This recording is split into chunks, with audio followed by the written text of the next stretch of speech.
The following is a presentation of 2 Sports, the leader in local sports coverage.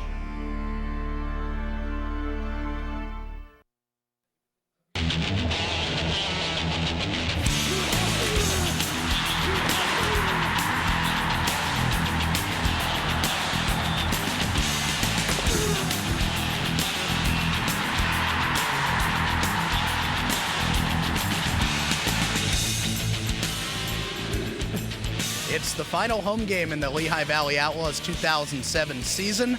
They still have 2 more games remaining after this one, but as they host the Chesapeake Tide, playoff implications are the story of the day as the Outlawz right now are on the outside looking in. Hi again, everybody. Kyle Berger alongside Mike Yadish. So glad he could join us for 2 Sports exclusive coverage of Continental Indoor Football. The Lehigh Valley Outlawz coming in with a record of 4-5 this season, coming off of a tough loss at home last week. And Mike Yadish, the story for the Outlawz this year has been Joe DeLuise, the quarterback. As he goes, so go the Outlawz. Yeah, we saw Joe DeLuise improve as the year went on, and he had his ups and downs last week against a very good Surge team, but they need a big win tonight because the Outlawz have to win this ball game. They're in a must-win situation the next 3 games. They go on the road twice, as you said. They got to win them, get a little help, and they can maybe sneak into the playoffs. Yeah, 2 road games left after this week. They're going to head out on the road to Muskegon as well as Steubenville. But before we get to that, let's talk about the order of the day, and that's the Chesapeake Tide, a team that is finishing up a 4-week road trip. This is the 4th game in a row away from home for the Tide, Mike, and things have gone their way. They've won the last 2 games, but they've been close ones against teams that are at the bottom of the league. Lehigh Valley needs a win. Yeah, and Lehigh Valley wants to redeem themselves. There's a revenge factor going on here. They lost to this Chesapeake team 57-56 in overtime earlier in the year, and they definitely want to come out with a vengeance tonight against a kind of depleted Chesapeake team. Yeah, Chesapeake has lost some players over the last couple of weeks. We'll talk about that as time goes on tonight. Regina Potocny is here as well, and we will hear from her after the break. The Lehigh Valley Outlawz hope to roll the Tide tonight on 2 Sports. Back after this.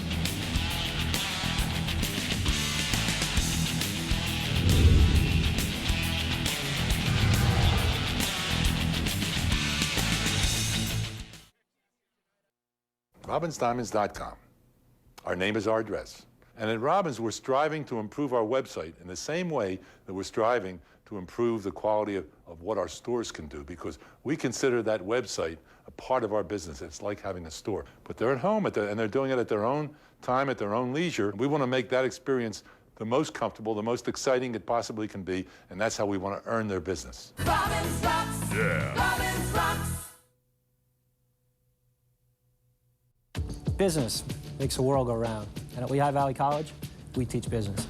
I'm learning how to pitch ideas to potential customers. We are learning how different economic systems affect the global marketplace. At Lehigh Valley College, we get global lessons in small classes. That's personal attention I can't get anywhere else. We bring the world of business right to you at Lehigh Valley College. Get ready for the world of business at Lehigh Valley College. Classes are now forming. Call today, 1-888-806-0808. Dwayne, age 45, hip replacement. Joe, age 27, dislocated shoulder. Rita, age 13, broken ankle. At EOG, our respected team of orthopedic physicians, surgeons, and therapists always have one goal in mind: your health. So don't let an injury keep you sidelined. Get back in the game. Easton Orthopedics Group. Advanced treatment, exceptional care. Your sprinkler system will put out the fire, but it won't clean it up. To get your office back in business as soon as possible, call the fire cleanup specialist at 1-800-SERVPRO, like it never even happened. Undiscovered leaks can actually damage your home's resale value. So before your home inspector finds it, call the cleanup and restoration specialist at 1-800-SERVPRO, like it never even happened.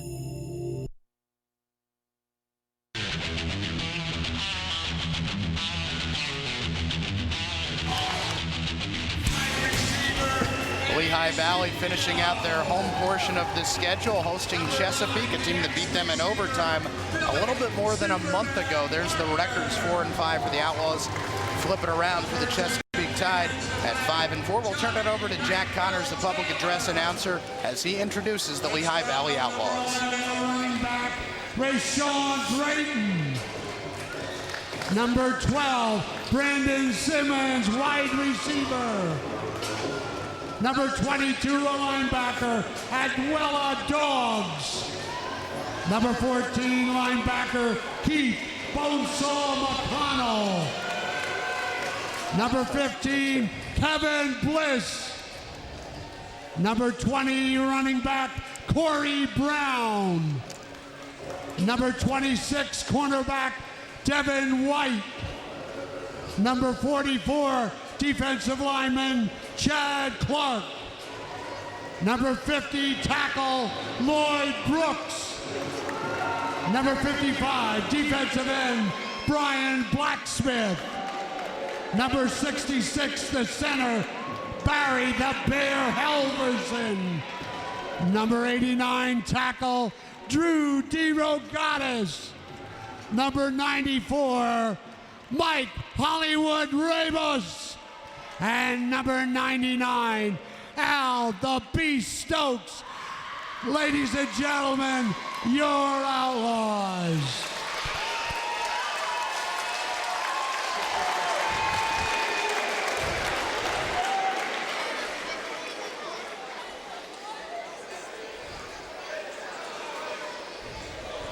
Lehigh Valley Outlaws have lost 2 in a row, including last week against New England, a 70-42 defeat. And also a couple weeks ago at Rochester, losing 77-49. 2 wins in a row coming in for Chesapeake, defeating New York, New Jersey 55-43 on May 26th, and defeating the Summit County Rumble 58-53 on June 2nd. At this point, we'll turn it over again to the public address system with the national anthem. Will be performed by Miss Victoria Heckman, our national anthem.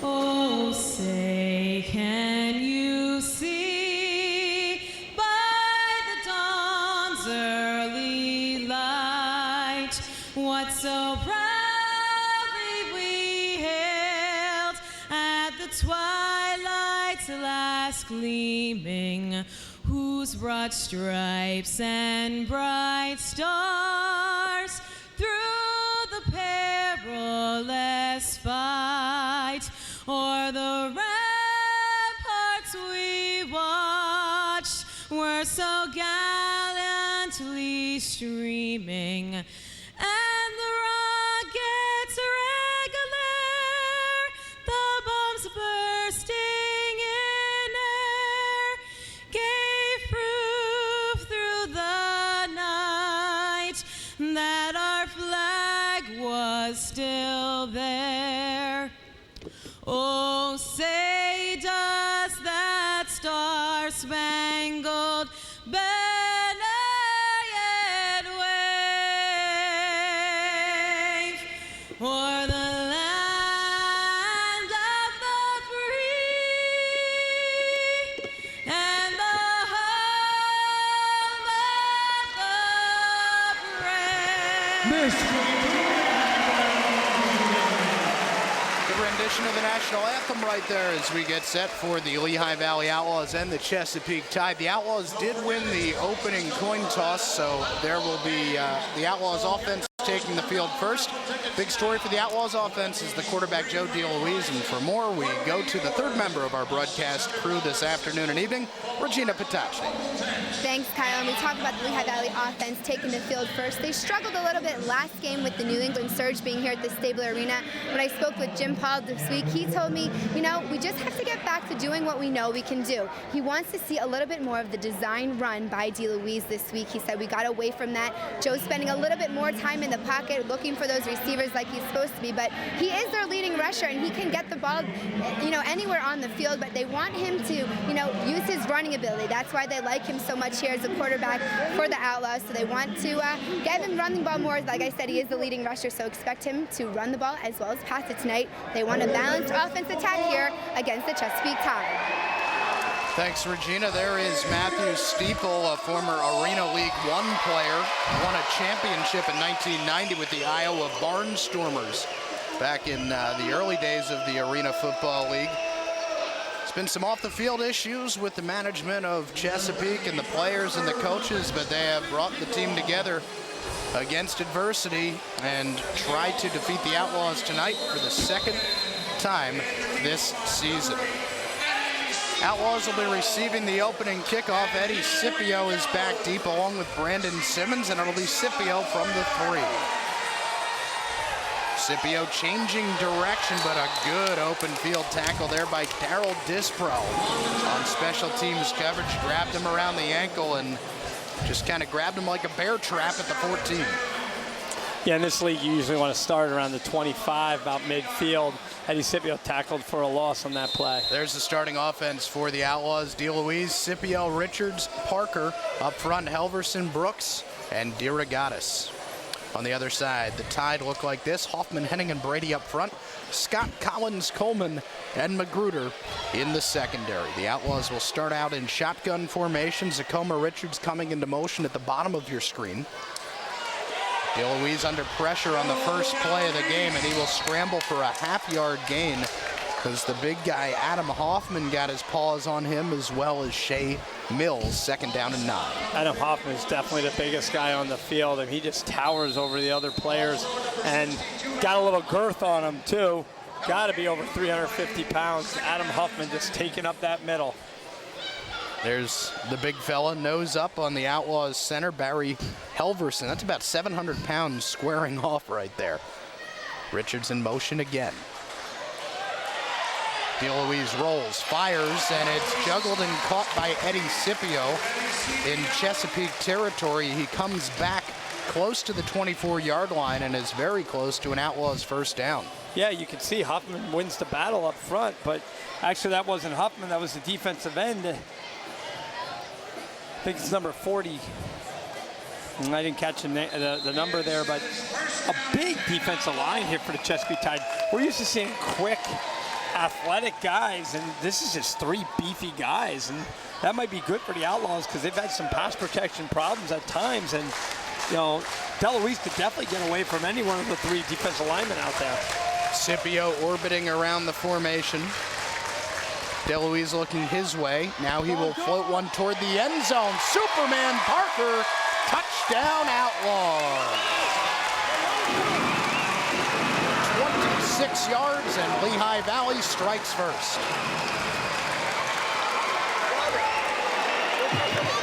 I think this is what you're going to see. You can just tell right now that this is 2 different teams on the field today. The Outlaws fighting for playoff opportunities and revenge against the Tide, and the Tide a kind of mangled team a little bit in more ways than one, and that just was too easy. There was no coverage down there as we look at the extra point. That one is good. That's Kevin Bliss on the extra point. And we'll see Parker here do the scramble drill, which is what you want your receiver to do. There you go, at the top of your screen. Yeah, he just spun off the defender, and the defender totally lost him. It wasn't until number 3, Leonte Collins, came over the top to at least bang Superman once he was into the end zone.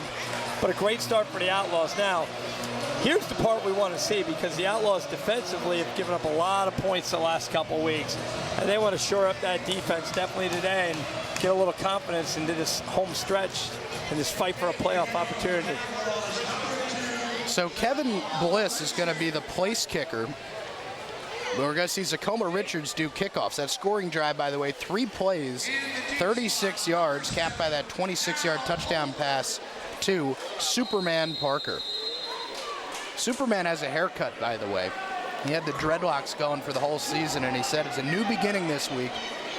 Got a close crop. They say he's got 4 touchdowns in him today.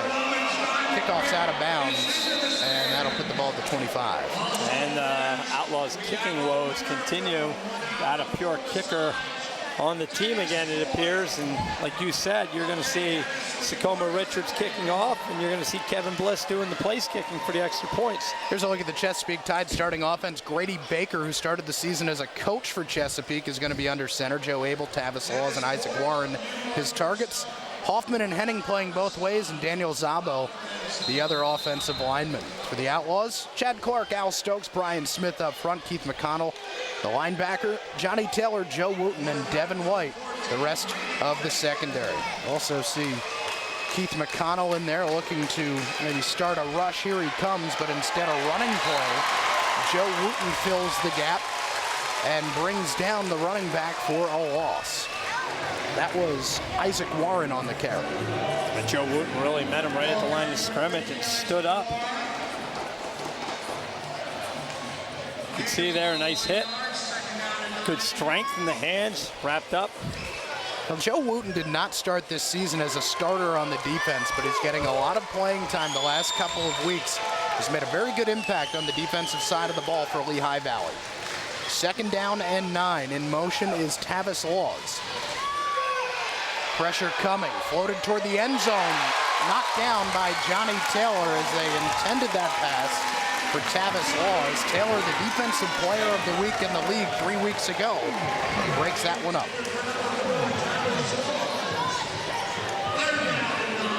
Yeah, Johnny Taylor, he's a big defensive back. Might have given up a step there, but the ball wasn't thrown real sharply, and he breaks in front of it. You'd like to have that one back for a pick. Putting the Chesapeake Tide in a 3rd down and 9 situation on the Outlaws' 21-yard line. 10 seconds on the play clock as the Tide break the huddle. Baker some 8 yards off center. 1 second on the play clock. They did not get the play off. Nobody noticed it though.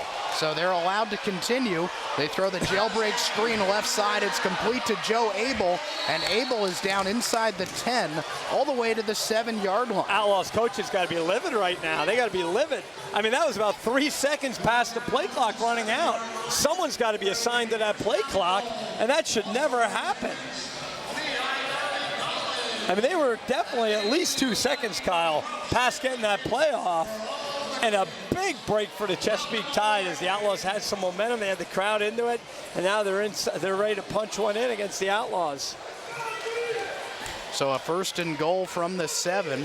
Lehigh Valley striking first on a 26-yard pass from DeLuise to Parker.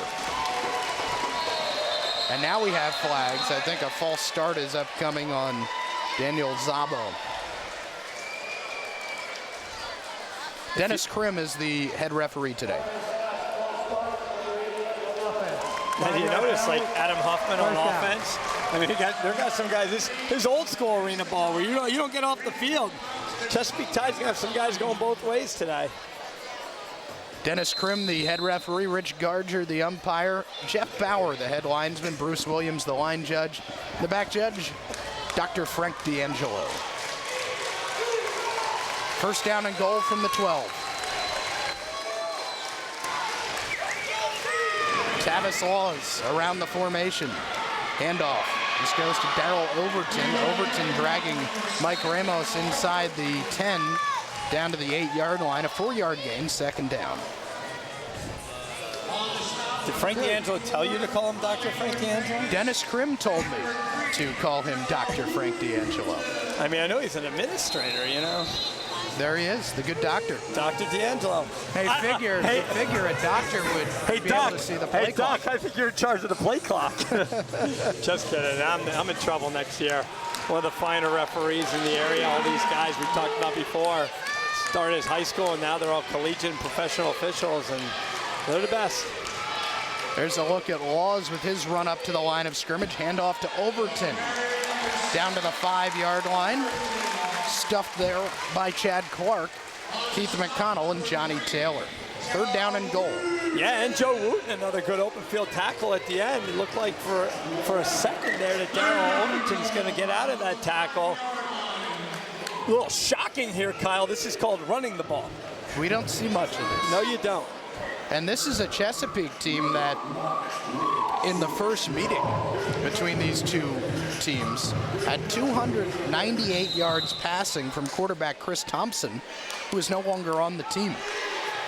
At that point, it was a league record for most yards passing, that mark of 298. Outlawz around the perimeter. Hand off to Overton, cuts it back, dives, and he's in for the touchdown. Nice run there by Darrell Overton, and with the extra point, Chesapeake can tie it. And there's beef up front. We talked about some of the beef led by Huffman. Why not make a commitment to the run? You know, you do slow down the game as you see Overton diving in and the ball not coming out, so he was across the goal line. You slow, you know, the clock's always running, but you slow down the opportunities for the other team because it's a big, quick strike league, being a shortened field. And when you run the ball, you still go only 10 yards for a first down, so you can waste a little clock. Jordan Logan's extra point, no good, wide to the left. Interestingly enough, it was a missed extra point that cost Lehigh the win in overtime against Chesapeake. This time, the Tide missed the extra point, and here's that touchdown run by Overton. Yeah, basically the defensive end for the Outlawz crashed inside, and then the guy sitting outside had to replace that position, and he missed the tackle. Overton dives in for a 6. It'll be a 6-play, 22-yard drive for the Chesapeake Tide, taking 4.5 minutes of game clock. So 7-6 the score, a little bit over halfway through this first quarter. Kyle Berger, Mike Yadish with you, Regina Potocny as well. Glad you could join us for coverage of Continental Indoor Football League action here on Service Electric. This is, of course, our last regular season broadcast, and the Outlawz probably will not have a home game, so this will be our last broadcast of the 2007 season here from the Stabler Arena. Always have a good time when we get out here.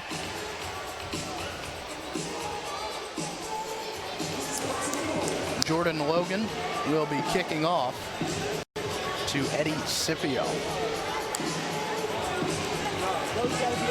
Mentioned that league record by Chris Thompson, 298 yards passing against Lehigh Valley in the first meeting. That was until Mark Eddy threw for 302 against Lehigh Valley last week in New England's win. Squib kick rolling up the near dasher boards, and it is picked up by Lehigh Valley's number 20, Corey Brown, a new roster addition this week. And the Outlawz will have it at the 14-yard line. Corey Brown having trouble picking that ball up. Not the best kicks, but poor starting position both times for the Outlawz after a kickoff by the Tide. Into the game for Lehigh Valley, Dom Stewart. He's wearing number 1 tonight for the Outlawz. Stewart, Scipio, and Richards. They're the receivers for that man, Joe DeLuise. Rush coming over the middle, caught by Stewart, hung on to at the 20 for a 6-yard gain. He was tackled immediately by the linebacker, Shea Mills. Nice patience by Joe DeLuise. Looking deep originally, waiting for a clear there in the inside. Nice 7-yard pickup on first down. Look at Al Forsyth calling the plays offensively today for Lehigh Valley. Scipio will go into motion. Movement up front, flags come down. Free play for Lehigh Valley, and a sliding catch not made by Zacoma Richards, but looks like offside is going to be the call against Chesapeake, and that should give Lehigh Valley a first down. Thank you, Ty. You got to take down. That'll be a first down, as you said. Offside, number 48 defense.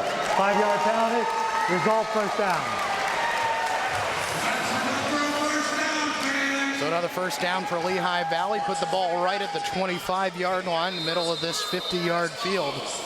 And Matthew Steeple looking on, the head coach of Chesapeake. Zacoma Richards will rocket forward in motion here. He gets chucked at the line as DeLuise throws over the middle to Richards, who makes the catch 1 yard short of the first down. Well, I think you might want to take that back, Kyle. He chucked. Zacoma Richards chucked Leonte Collins. If you can see the top of your screen, they tried to bang. We didn't see it there. They tried to, bump and run off the line of scrimmage, and Zacoma Richards just ran over to the defender Collins for Chesapeake and still got open, made the catch. Another nice first down pickup for the Outlaws. Yeah, we heard from Regina Patacci about quarterback running. This would be a good time to do that, and they do. DeLuise got the first down, a 3-yard pickup to the 13. 1st and 10 for Lehigh Valley. I think he runs the quarterback sneaks as good as anybody I've seen in the 2 years in this league. I mean, I know it sounds kind of comical, but it's a real important play in indoor football. And Joe DeLuise, anytime it's short yardage, he seems to find the spot. He's patient. And he picks up, he'll bounce it, he'll hit it inside, and usually can also run over somebody and dive forward for an extra yard or two. And that was the play that was really missing last week for Lehigh Valley. Richards in motion again. Pump fake, DeLuise rolling right. Forced to the boards, and he will be knocked out of bounds. Maybe for a short loss right there. Brian Soler, number 48, playing the left defensive end position. I got to DeLuise for no gain. First 3 down and distances, they had a nice first down pickup. Now stop for no gain on their first down. And obviously field goal is not something the Outlaws, they might even consider it because they really don't have a true kicker.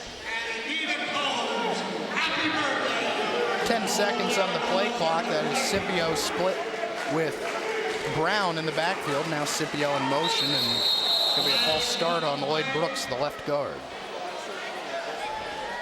Dennis Krim's been a busy man so far tonight. Prior to snap, false start, number 50 on the offense. 5-yard penalty, still second down. And that might be contributed to Joe DeLuise going on longer counts, which we saw worked earlier to draw the tied offsides. And now Lloyd Brooks not locked in, and he has to jump.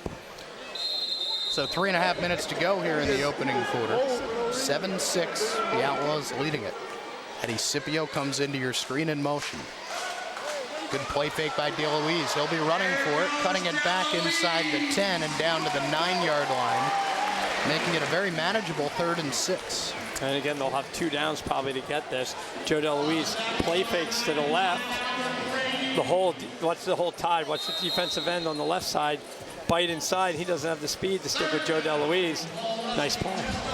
Now that was Albert Brady that initially got faked out, but did come back downfield to help out on that tackle. So it's 3rd and 6. 3 receivers bunched to the top as now Scipio breaks from that formation. DeLuise, well, one-on-one here, throws to the end zone, nobody home. Good pressure by Robert Henning. And now decision time for Jim DePaul and the Lehigh Valley Outlaws. It would be about a 22-yard field goal, and I think they're going to go for it. On that last play, they went with a bunt formation to the top of your screen and tried that tackle eligible with Drew DeRogatis down on the right side. But the Tide had nothing doing, and he was covered the whole time and had to throw it away. We got a timeout on the field. It's going to be the first timeout charge to the Lehigh Valley Outlaws.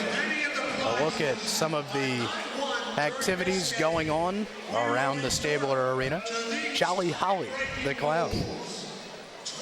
Ties one heck of a balloon there, Kyle. I guess she's working on an octopus. That's what it's got to be, right? Could be a spider. Here's the Lehigh Valley Outlaws and how they got here. You notice the good start, 3-1 after 4 weeks, but then an 0-2 road trip. Have lost 4 of the last 5, and that is how they have gotten to a 4-5 mark.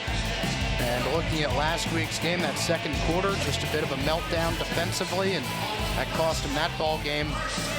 They really need to win all 3 of the remaining games, though, Mike. Yeah, and they got to focus here tonight. I'm sure Jim DePaul and the rest of the staff talked about playing a whole game, a complete game. Second half, first quarter was almost a wash. Second half was a wash. Like you said, the second quarter was just, a horrible outing on both sides of the ball for the Outlaws, and that dug them in. Couldn't get out of it. So So it's 4th down and 6. Outlaws needing to take it inside the 3. Richards in motion. DeLuise, throwback to Richards, almost intercepted by Junior Scott. That would have been 6 going the other way. Instead, a turnover on downs, and the Tide hold defensively. Yeah, I like the play call, though. It's crossing patterns. When you run crossing patterns down at the goal line, you're hoping that a couple defenders might get knocked off of their coverage. What wasn't happening there is, number 1, you see Junior Scott stepping in. A lot of times you want to knock that down, but he had all green in front of him. Probably would have brought it back to the house. So with a little bit over 90 seconds to go, the Tide take over for the 2nd time on offense. In the backfield behind the quarterback is Darrell Overton. Tavis Laws is going to go in motion. They're going to throw it to Laws. Taylor closing, and he picked it off. What a play by Johnny Taylor. Forward progress is going to get him to the 2-yard line, and it's going to be 1st down for Lehigh Valley. Wow. That could have been anybody's ball on that play, Kyle. Johnny Taylor doing what we saw back several weeks ago, as you mentioned, when he was Player of the Week. Watch this, follow the bouncing ball. Whose is it? Who wants it? Johnny Taylor comes up with it. Beautiful play. Yeah, he just wanted it more right there than Tavis Laws. So, about 45 yards in field position change there. And it's the Outlaws ball on their own 2. Look from the go up top to Eddie Scipio right in this situation. Oh, good move at the line of scrimmage by Scipio. Down the seam, it's gonna go. 48 yards, touchdown Outlaws. What a play.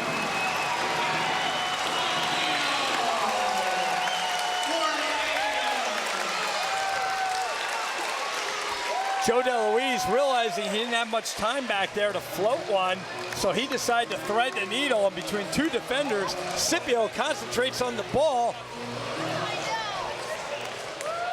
and he's gone. Extra point attempt here by Kevin Bliss. Just splitting the defenders right there. A beautifully thrown ball, and Scipio left a vapor trail at the 15-yard line. Bliss's kick is up and good. That is the end of the 1st quarter as the Outlaws and a couple of touchdown passes by Joe DeLuise lead it 14-6 after 1.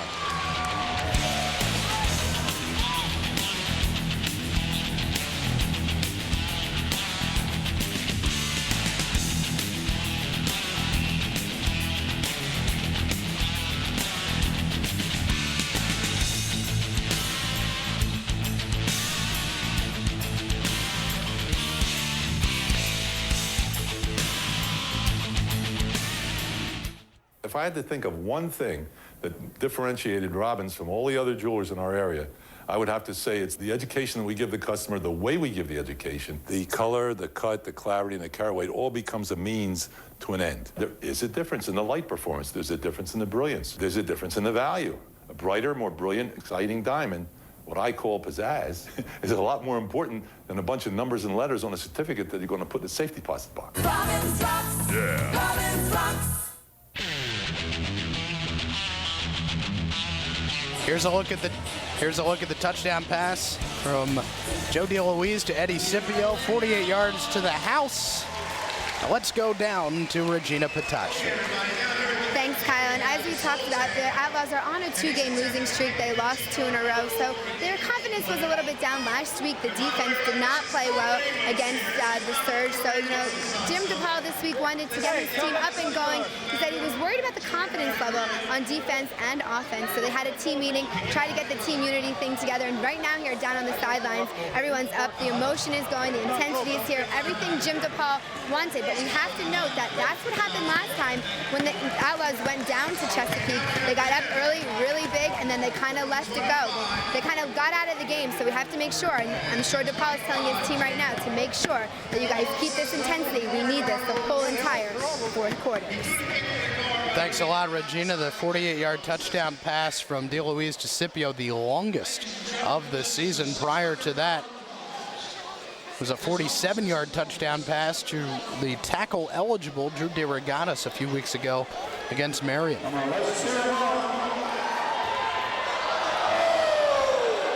And that kick missing badly there. I'm not sure what that was attempting to win there, but nonetheless, the field goal no good by that fan. 14-6 is the score. Lehigh Valley leading Chesapeake in a must-win game.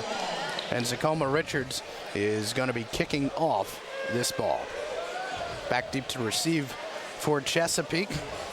Darrell Overton, Tavis Laws. The Chesapeake team, and we have been given word that they did not have a bus today. This was a big carpool for the Tide to come up from the Maryland area. So the team kind of arriving separately, not all at once, and they didn't even have a pregame warm-up. This is Overton from 3 yards deep, trying to cut back, and he will be mauled by about 3 or 4 Outlaws inside the 10 at the 9-yard line. And it's 1st and 10, Chesapeake. Great kickoff for Zacoma Richards. Got a hold of one. We saw him do that like once or twice before, but usually shanks it, forcing the returner Overton to go back. And then there was no blocking for him. Nice coverage by the Outlaws. So we'll see here if Chesapeake sticks to its guns and tries to run the football as they have been doing for most of the contest, or if they try to go deep. The only time they did, it was intercepted by the Outlaws' Johnny Taylor. Well, it makes sense. They want to prevent what just happened there, the quick strike. So try to keep the Outlaws. They feel the Outlaws' offense is better than the Outlaws' defense. So I think that's what the running philosophy is going to do. Baker in the shotgun. Takes the snap. Throws outside. Big cushion out there for Tavis Laws. And Laws has a 9-yard gain. Knocked out of bounds by Johnny Taylor. Number 11 in the game for the Outlaws, playing some defensive end, is Rashawn Drayton. Local fans might remember Rashawn Drayton from the state title team in '93 for Central Catholic. '94 season played collegiately at Susquehanna. His brother's the coach on the team. Listed as a running back, introduced as a running back, playing some defensive end. Hopefully get some speed and some extra rush on the quarterback. So watch number 11 at the bottom of your screen, Rashawn Drayton. This one is caught across the 25-yard line by Joe Abel. A first down to the Outlaws' 23-yard line. I understand, Mike, that it was the coaching that won the state title for the team that year. Yeah, Jim Morgans was a good coach. If you're looking to give me any credit as a 22-year-old rookie, assistant to the assistant to the assistant coach, but had the pleasure. You made sure the coach's cup of coffee was filled. Absolutely. You did a great job. Absolutely. First down and 10 for the Chesapeake Tide, trailing by 8 here. The ball in Lehigh Valley territory. Warren goes in motion. Play clock expires, and there's your delay of game. Dr. D'Angelo on the call. Delay of game.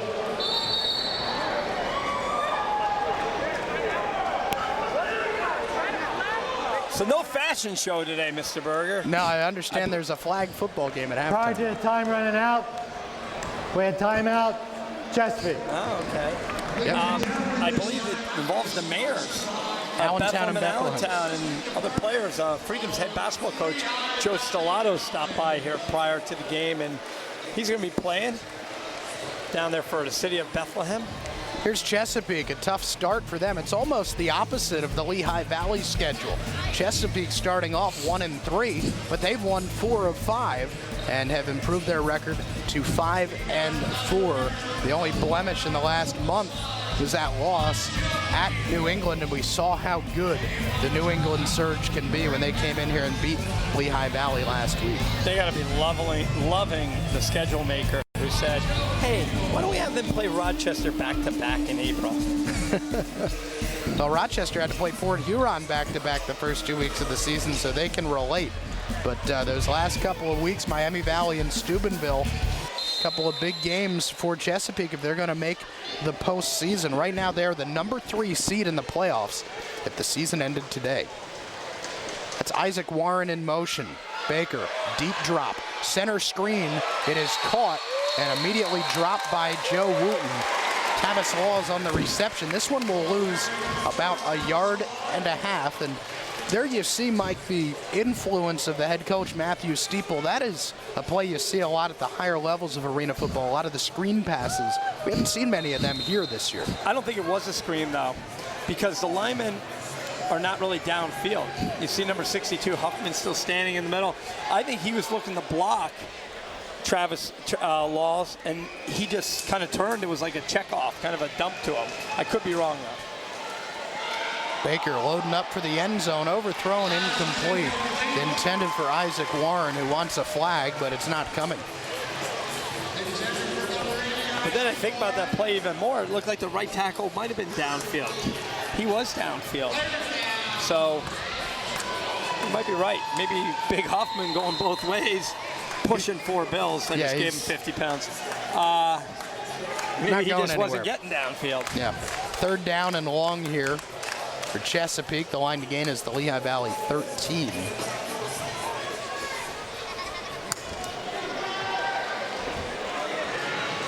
Off your screen to the bottom and left is Joe Abel. He'll be coming into the picture. There he is. Snap to Baker. Throwing for Abel. Climbs the ladder and makes the catch. Touchdown tie. Abel, the only one that was going to bring down that one as they pick on Devin White downfield. And with an extra point, I wonder if he trapped it. I wonder if he trapped it against the back wall. Well, it looked like he cuffed it. He had his arms in front of it. You know, they saw that wasn't a clean catch and thought maybe trapped it, but a big play here for the Tide. They're going to go for 2. And they're going to try to tie the game here. A little bit over 10 minutes to go. Probably see the ball get handed off to either Laws or Overton. Overton has a touchdown run in this game, and we're going to have a timeout called again by Chesapeake. Second timeout half. So the score 14-12, a 2-point conversion upcoming for the Tide. We mentioned that Chesapeake is 5-4 right now. That's the 3rd best record in the Atlantic Division. Rochester at 8-2. New England at 7-3. Chesapeake 5-4. Steubenville even at 5-5. There's a look at those Atlantic Division standings. So right now, those top 4 teams, they're in the playoffs, as 4 out of the 6 make it in the division. New York, New Jersey out of contention. Lehigh Valley with a win today and a loss to Steubenville, or a loss by Steubenville. They can jump them and get themselves into the playoffs. Now Lehigh Valley is going to play Steubenville away next week, and that is going to be the biggest game of the season for the Outlaws. Port Huron, a win last night over Kalamazoo, who was 8-1. They're now 8-2. Chicago is in there as well, and then it's losing records the rest of the way. The 2-point conversion is not going to happen as Tavis Laws is stuffed by Brian Smith.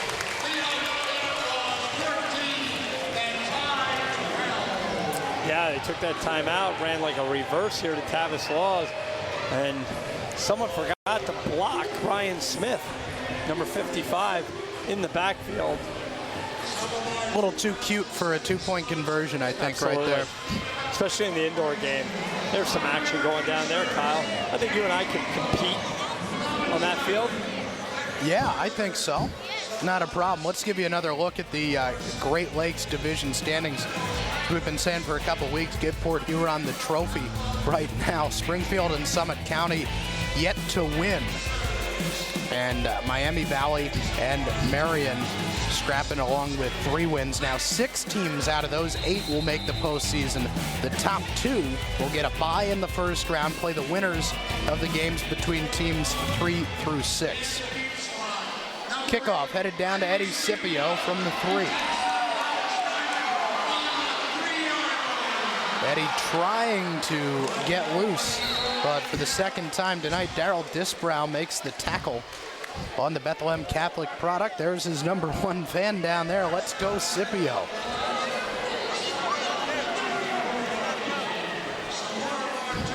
Eddie Scipio really emerging as a threat, making the switch halfway through the season from defense to offense, and one of their best players on offense since he's done that move. Scipio and Parker at the bottom of your screen. They have the 2 touchdown catches for the Outlaws tonight. And that's Scipio in motion. DeLuise looking towards Scipio. Now throwing to Parker at the 20. Turning it upfield close to a first down. That's actually Zacoma Richards. Beg your pardon. And it will be very close to that first down marker.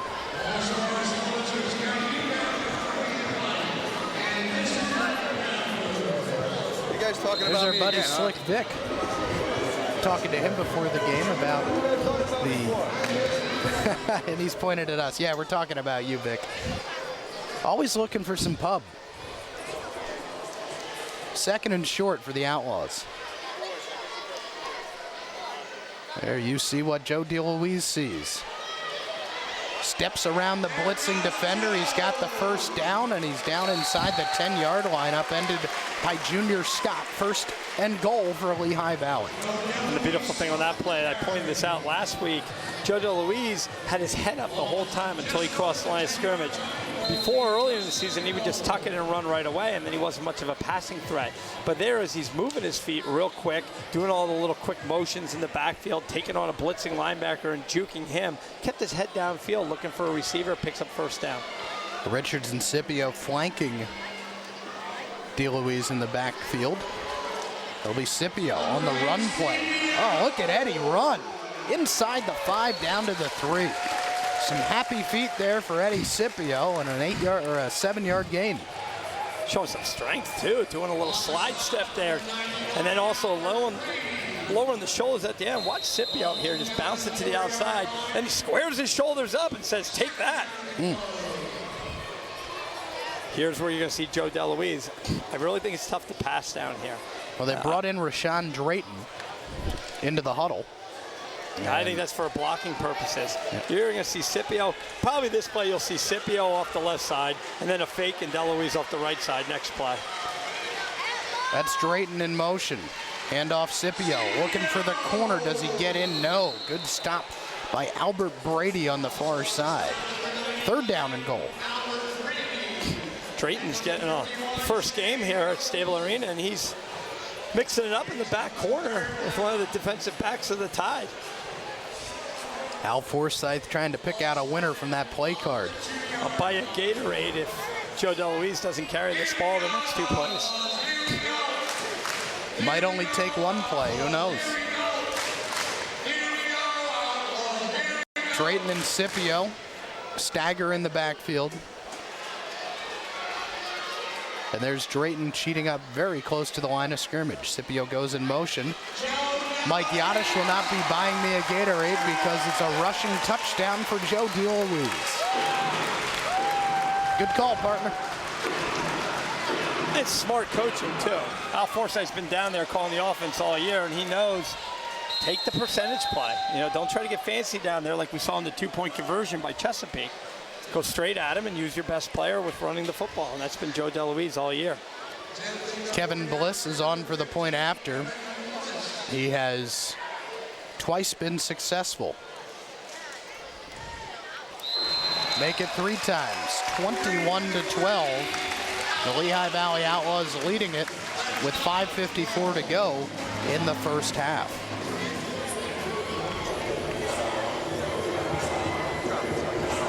So the Outlaws, 3 for 4 on their possessions, 1 turnover on downs, 3 touchdowns in the ball game. And we've seen DeLuise play very well so far tonight, Mike. Yeah, he hasn't made any mistakes. He's made crucial plays, nice passes, nice job running the ball. And if you go back, the only time they were stopped, I believe, is after a penalty by the Outlaws where they got stopped on first down, then they jumped off sides. We'll let you enjoy the Junior Outlaws dancers.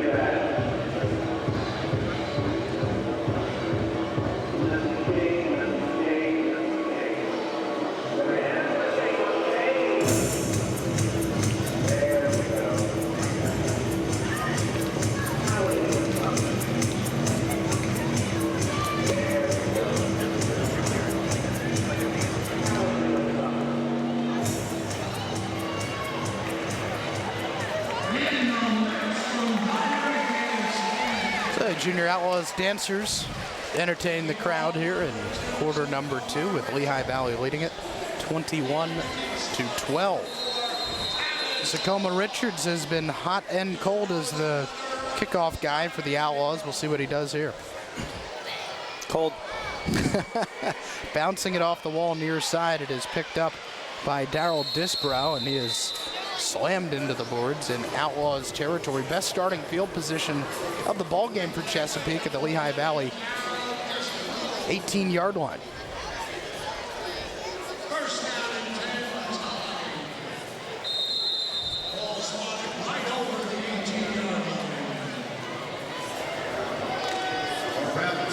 Brady Baker, the quarterback for Chesapeake, began this season as the quarterback's coach. But now he is under center. Taking the snap. Throwing toward the end zone. Knocked away by Johnny Taylor as Tavis Laws tried to make that catch. Yeah, it looked like Tavis Law had some open room down there in the corner, and Johnny Taylor again closing and smartly going for the knockdown instead of an interception here. See him coming in with his left hand, swatting that ball. Fan appreciation night here, Kyle. Second down and 10. Pressure again.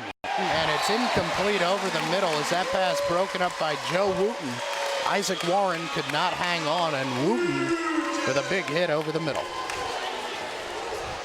Another nice play by Joe Wooten. I was talking about pretty good crowd here.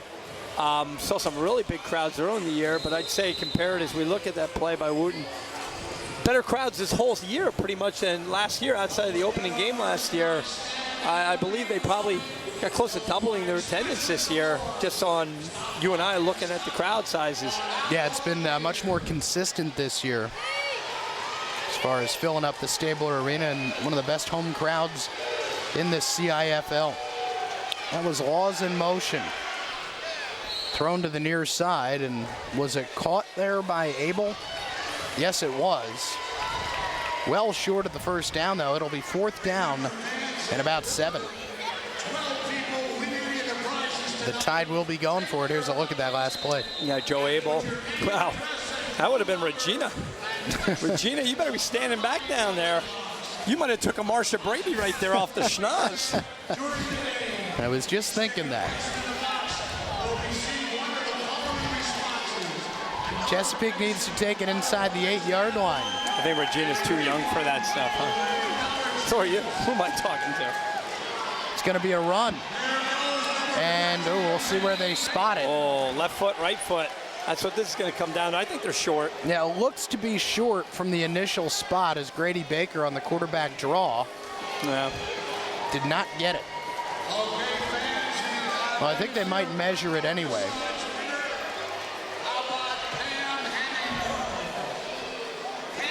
We'll wait and see what Dennis Krim decides.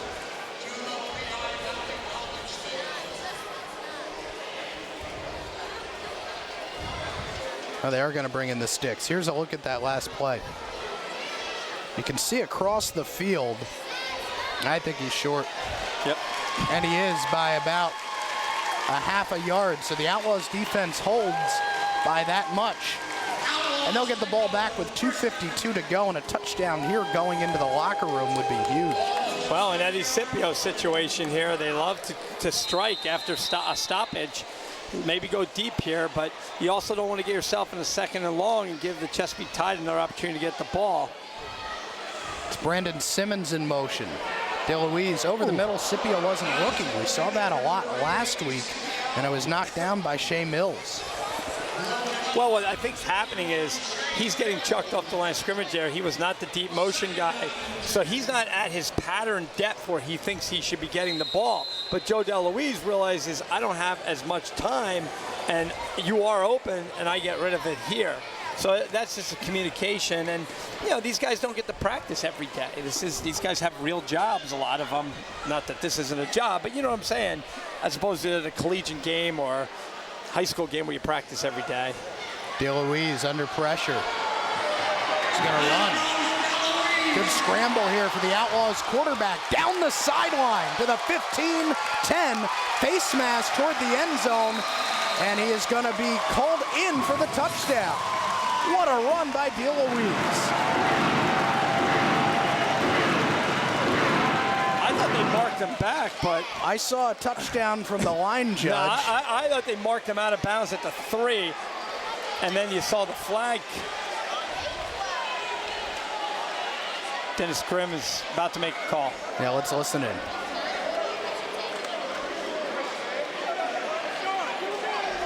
Personal foul, face mask. Number 1 on the defense. Half the distance, first down.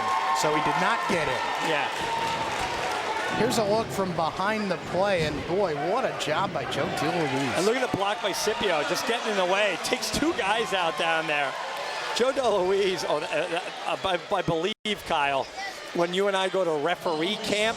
That's a face mask. That's a face mask. So if you're confused. Defense, half the distance, and on top of that, that's Junior Scott got an unsportsmanlike conduct penalty. That's an almost throw a guy out of the game. Yeah. I mean, seriously, that's one where if I'm a player on the Outlaws, I come in and I punch, I don't want to say that word, but let's watch this right here. Well, DeLuise is grabbing the face mask too. All right, forgot I just said that. It went both ways. Here's DeLuise, meanwhile, in the end zone for the touchdown, so. Because what I saw in that play was, an outlaw has to come in and do something, have a talking to. Yes. I shouldn't push violence in the game of football. Diplomacy. Diplomacy that you don't do that to our quarterback, but the offensive stiff arm by DeLuise went right to the face mask. So, yeah. Wow.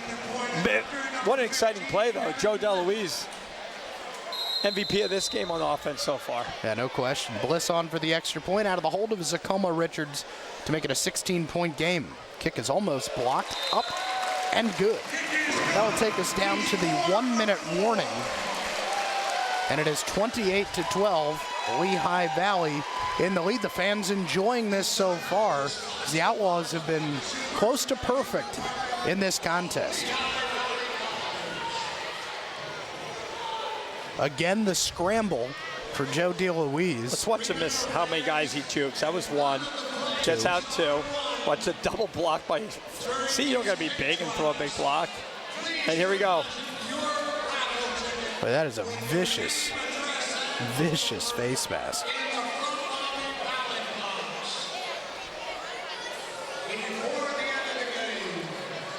There's your score. 28-12, still a 2-possession game. 3 plays on that drive, 41 yards, including a 40-yard scramble by Joe DeLuise.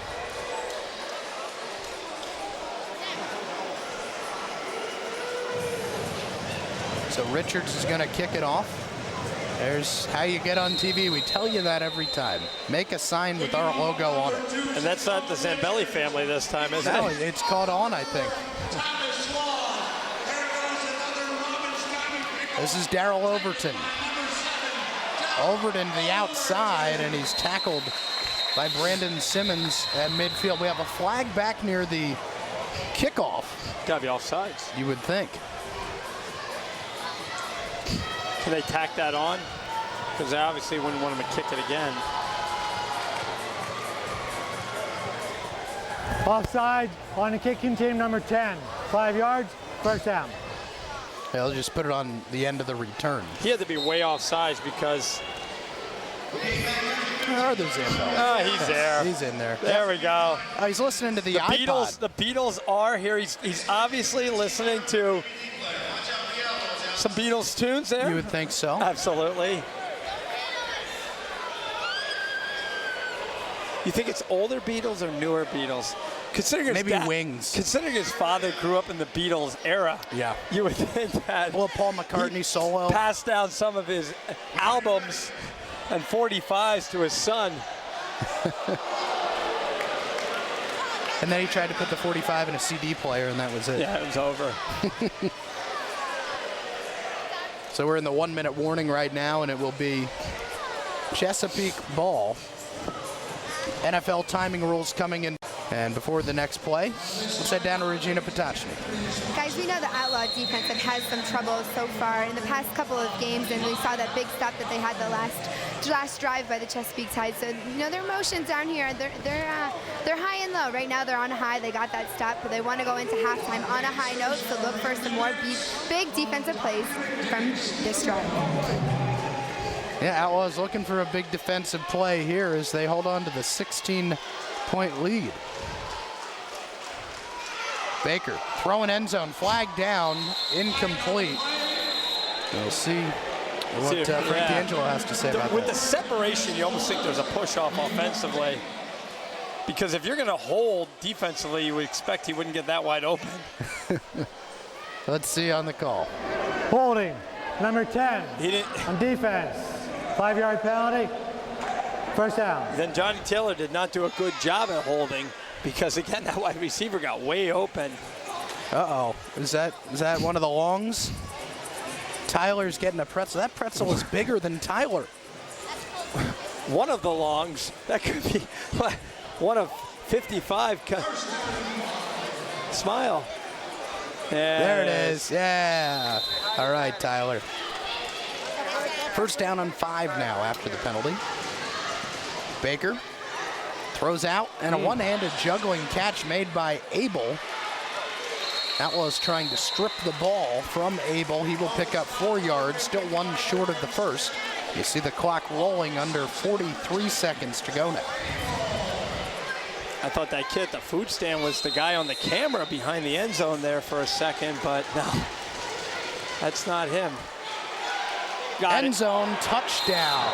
Caught by Tavis Laws. A nice toss by Grady Baker, who was hit as he threw it. And Chesapeake will probably go for 2 here, down by 16, now down by 10. Well, you want to say going into halftime it was a nice offensive drive here as you look at this touchdown. That was a chuck and duck. Look, he knew he was about to get hit, and Tavis Law got in there. But the Outlaws got 29.3 seconds here, and in toward plenty football, of time. You get a good return. Plenty of time with the quick strike offense they've shown tonight. So it'll be a 2-point conversion here. That is Overton in the backfield. Someone moved. Lehigh Valley saying it was Chesapeake.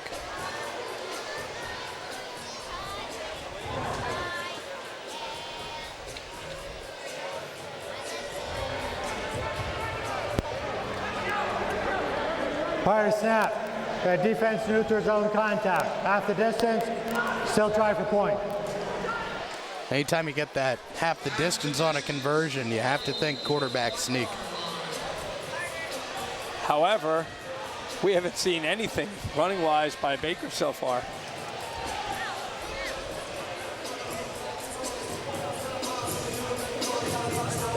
Touchdown pass by Baker to Laws. Laws will stay about 10 yards deep in the backfield and now come in motion. Handoff to Overton, spins past the Outlaws' Chad Clark and is in for the 2-pointer. Back to an 8-point game now, 28-20, as Matthew Steeple showing a look of intensity here. His team climbing back into this game. Tyler's made a little dent in that pretzel. I guess that's not going back to the truck. He needs some mustard. Catch that look there. I was like, somebody's sleeping on the couch tonight, I think, unfortunately. Outlaws have 2 timeouts remaining and 29.3 seconds to work with here. Chesapeake will get the football to start the second half. Yeah, so you definitely want to try to get away with something here. Kickoff by Warren into the Chesapeake bench. That carried out in the air, so put that at midfield. Big break for Lehigh Valley and quarterback Joe DeLuise.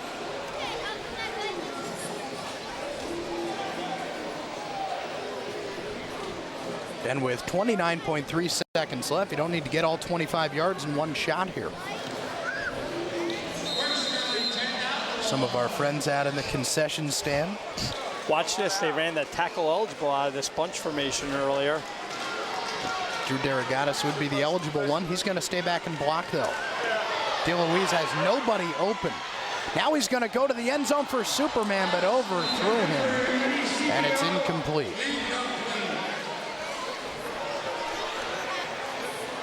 Just beyond the outstretched arms of Billy Parker, who has one touchdown in the ball game. Tell you what, tonight, Mike, it seems that Chesapeake just has got no pressure on DeLuise. I haven't seen much pressure from either defensive lines, and in the indoor football game, that's what we've seen all year, incredible pressure. Scipio orbiting around the formation. DeLuise buys some time, and he is hit from behind at the 22-yard line. The Outlaws will call timeout. Big hit there by Brian Soler. 12.2 to go. The Outlaws burn timeout number 2 to set up a 3rd down and 7. Yeah, it's going to put them in a little predicament here. If they don't get the first down, do you go for a long field goal, with your accurate Kevin Bliss tonight on extra points, but definitely not a high percentage play. But you want to go up by more than 2 scores here. So I think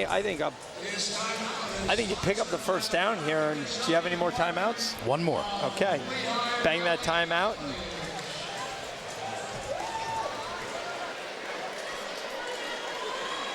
couple of last-second instructions there by Al Forsyth. 3 bunched receivers at the bottom of the screen. Richard, Scipio, and Parker as Scipio goes in motion. Scipio got him. Out and up. Eddie Scipio dropped it.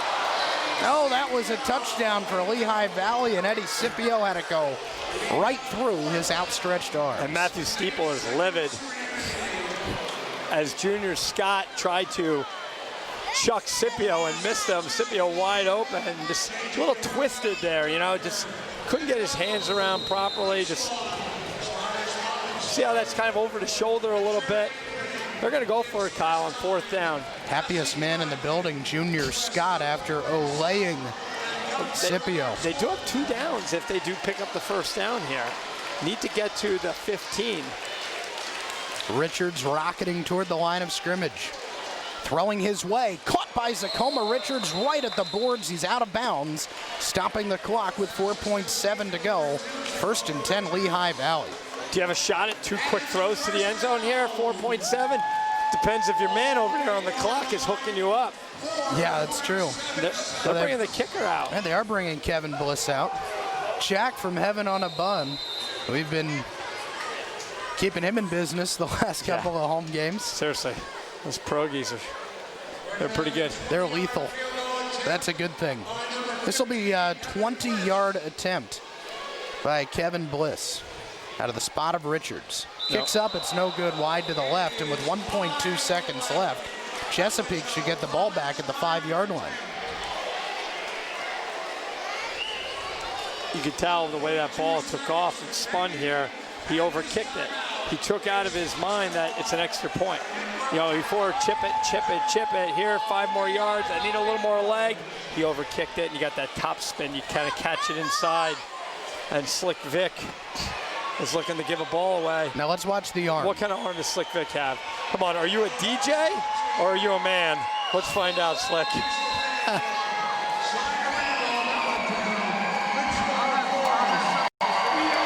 Mike, were you a little surprised that Lehigh Valley did not try to get 1 play in before a field goal there?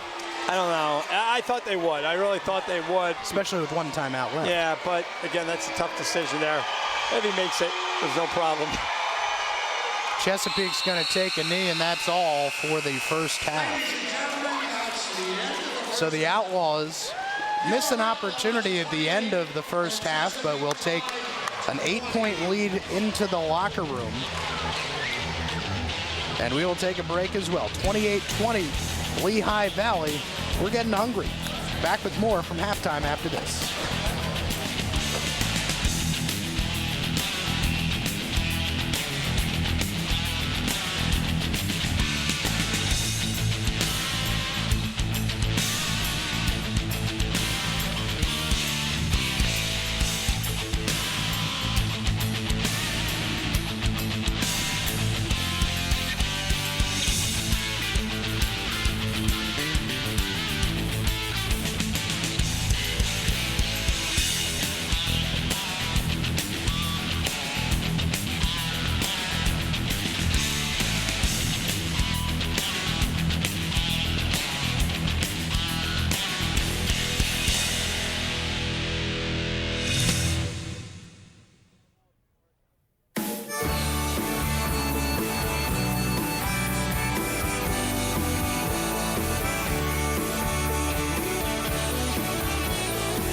Roots 90.3 XLV.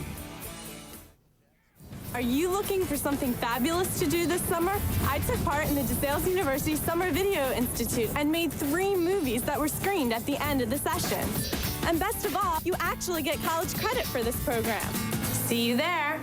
When it opened its doors in 1869, Lehigh Valley College changed everything. It boldly introduced its radical mission to provide an educational environment that helps develop the whole student. Today, Lehigh Valley College is still committed to that same goal by offering classes you need to help prepare you for a great career. One that's in demand right now. One that you'll find is rewarding. One that has your name written all over it. Call 888-806-0808 or visit lehighvalley.edu to check out more. Lehigh Valley College. Learn. Change everything.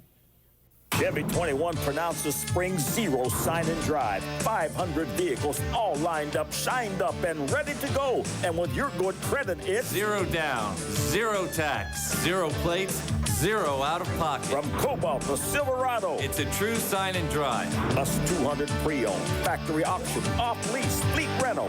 Chevy 21 exit 67 off I-78 Bethlehem. President Jerry Hoare. If I can't beat the competition price, I'll just give you the car. Dwayne, age 45, hip replacement. Joe, age 27, dislocated shoulder. Rita, age 13, broken ankle. At EOG, our respected team of orthopedic physicians, surgeons, and therapists always have one goal in mind, your health. So don't let an injury keep you sidelined. Get back in the game. Easton Orthopedics Group. Advanced treatment, exceptional care. You've seen our work. You know our name. Ashley Development has been transforming the Lehigh Valley for decades, restoring and converting historic landmarks into one-of-a-kind living spaces, building lasting communities, investing in our future. Ashley Development has the unique condos you've been looking for, whether it's downtown or out of town. Live in a style uniquely your own with Ashley Development. Call today for availability or visit ashleydevelopment.com. First thing I want to do is when they walk in the store, they go, wow, this place, this is the real deal.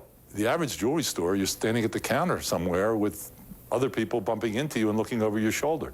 That'll never happen in a Robbins store. The ambiance is personal. There's no pressure. And they sit back, they relax, we give them a cup of coffee, we give them a soft drink, talk to them, find out what they want, find out what they need, and then we do the best we can to fill those needs. It's just comfortable. It's a fun place. Robbins rocks. Yeah. Robbins rocks.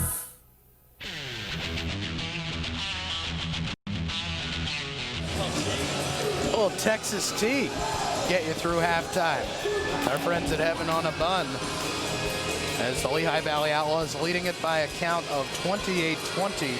At halftime, the Lady Outlaws dancers on the turf here at the Stabler.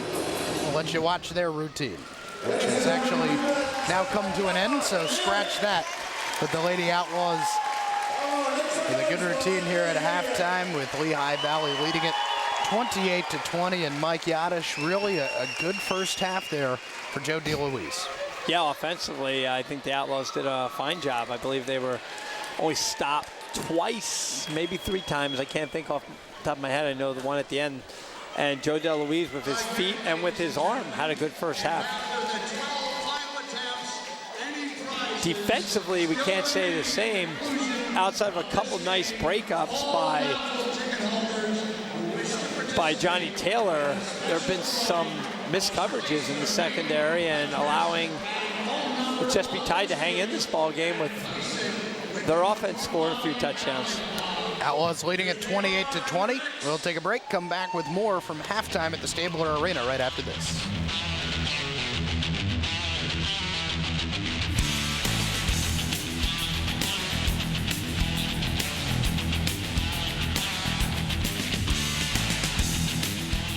This is the year to sojourn with us. Join Wylands Conservancy for the 11th annual Lehigh River Sojourn from June 23rd to June 27th, 2007. Canoe, kayak, whitewater raft, and camp along the beautiful Lehigh River from the Lehigh River Gorge to Easton. You can sign up for the entire trip or just a day or two. We'll provide outfitter-supplied equipment, highly qualified safety officers, a shuttle service, catered meals, and guaranteed fun.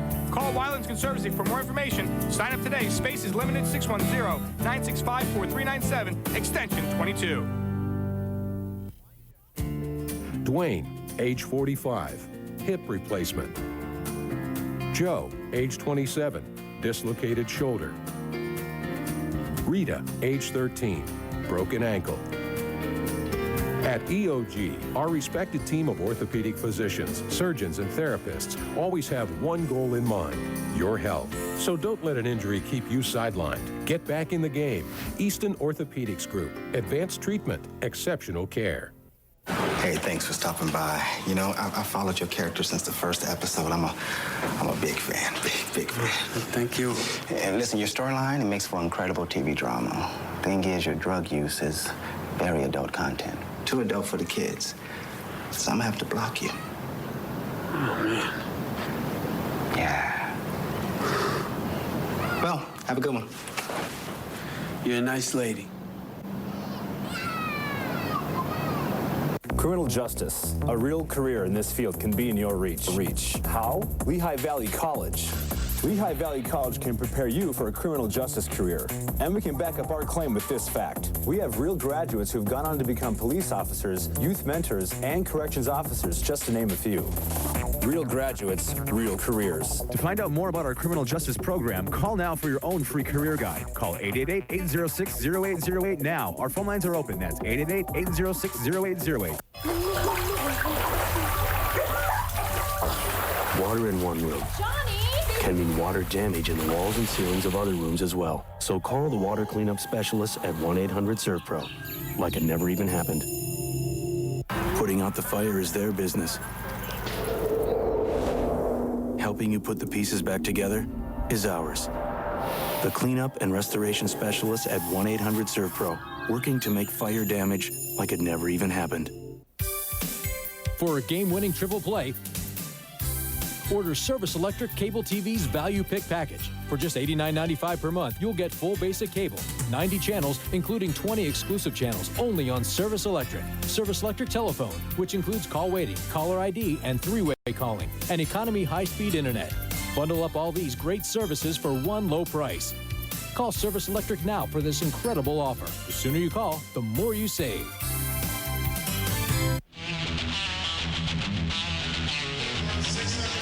$28-20 at halftime here at Stabler Arena. Outlaws leading it by 8. You mentioned how good the offense was for the Outlaws. Only a turnover on downs in the end of the first half on a missed field goal, keeping the Outlaws from having a perfect game offensively. Just a couple of times this week as well as last week that the Outlaws were beaten deep over the top. And Mike, what are some of the things that the Outlaws can do to stop those breakdowns from happening? I think you got to stay with your man. You know, obviously it's not easy to cover somebody man on man. You got to stay with your man, but I think the quick fix, get pressure on the quarterback. You know, it's usually a deep ball where the guy's getting open, and you're either going to put a safety back there to help over top, or you're going to sit here and you're going to take guys like, you know, like Kevin Bliss and Keith McConnell, and you're going to blitz them, and you're going to get in the quarterback's face because, like we said earlier, there's been no rush by either team. So I would get to the quarterback. That would be my first fix, you know, get in his face and make him get rid of the ball quicker. Outlaws leading it 28-20. We've got somebody trying to kick it 50 yards for a car. They should give him like a Jeep if he gets halfway. Well, give him the Jeep. Yeah. Came up a bit short just off our camera shot there. We haven't seen anybody, you know, the old, for a car here, just kick a 50-yard field goal between these tight goalposts. First of all, if you make a 50-yard field goal, basically, is someone going to sign you? You pretty much get the uniform. Yeah, you would be signed by a team in this league or a team at any other level. And if this guy didn't play any eligibility in college left, he'd probably get a scholarship if you're banging a 50-yarder between these skinny pipes here. So I don't think we're going to see many cars given away on the 50-yarder. 28-20, Outlaws leading Chesapeake. We'll take a break, come back with some stats from the first half right after this on 2 Sports.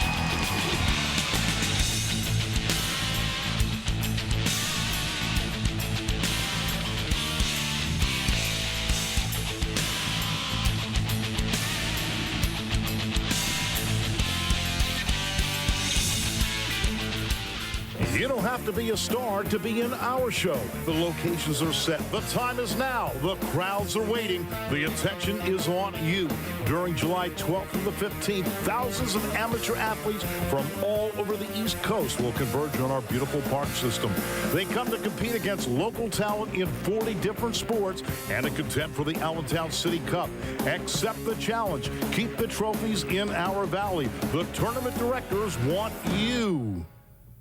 When it opened its doors in 1869, Lehigh Valley College changed everything. It boldly introduced its radical mission to provide an educational environment that helps develop the whole student. Today, Lehigh Valley College is still committed to that same goal by offering classes you need to help prepare you for a great career. One that's in demand right now. One that you'll find is rewarding. One that has your name written all over it. Call 888-806-0808 or visit lehighvalley.edu to check out more. Lehigh Valley College. Learn. Change everything.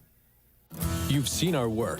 You know our name. Ashley Development has been transforming the Lehigh Valley for decades, restoring and converting historic landmarks into one-of-a-kind living spaces, building lasting communities, investing in our future. Ashley Development has the unique condos you've been looking for, whether it's downtown or out of town. Live in a style uniquely your own with Ashley Development. Call today for availability or visit ashleydevelopment.com. If I had to think of one thing that differentiated Robbins from all the other jewelers in our area, I would have to say it's the education that we give the customer, the way we give the education. The color, the cut, the clarity, and the carat weight all becomes a means to an end. There is a difference in the light performance. There's a difference in the brilliance. There's a difference in the value. A brighter, more brilliant, exciting diamond, what I call pizzazz, is a lot more important than a bunch of numbers and letters on a certificate that you're going to put in the safety deposit box. Robbins rocks. Yeah. Robbins rocks.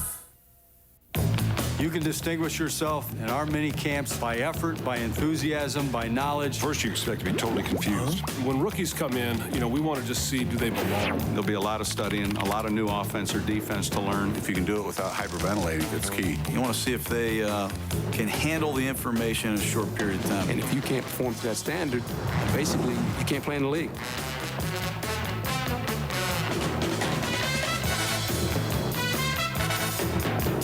Hey guys, thanks for coming. Are we in trouble? No, you're not in trouble. I just want to set some ground rules. Like what?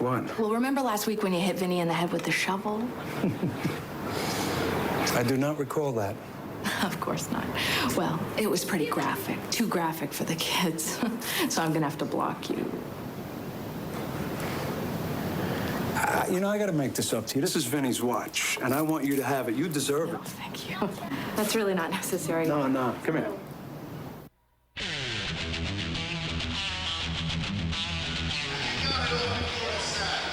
Looking over the Allentown and Bethlehem flag football game right here at Stabler Arena. A couple of Lehigh University campus police officers. There's your score, 28-20 down on the field right now. Officials from the city of Allentown and the city of Bethlehem in a friendly flag football contest. The boys from Bethlehem in white, Allentown in red.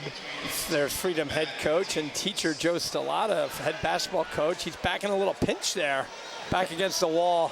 Oh, and he got it tipped. Yeah, he got it tipped. Well, this is the exhibition at halftime, the real game at hand with the Outlaws leading 28-20. Let's take a look at the stats in this contest and see how we got there, Mike. Well, there you can see the first downs. The Outlaws got the game there. Pretty much the same percentage on the passing. The Outlaws with that long 48-yard touchdown gave them that edge with 122 yards to 72. And then the long run. You got to throw in the long run. Joe DeLuise giving them the yardage on the ground too and doubling up pretty much their yardage. Penalties are equal. They were a little ugly early on. And turnovers, one that was pretty crucial early in the game.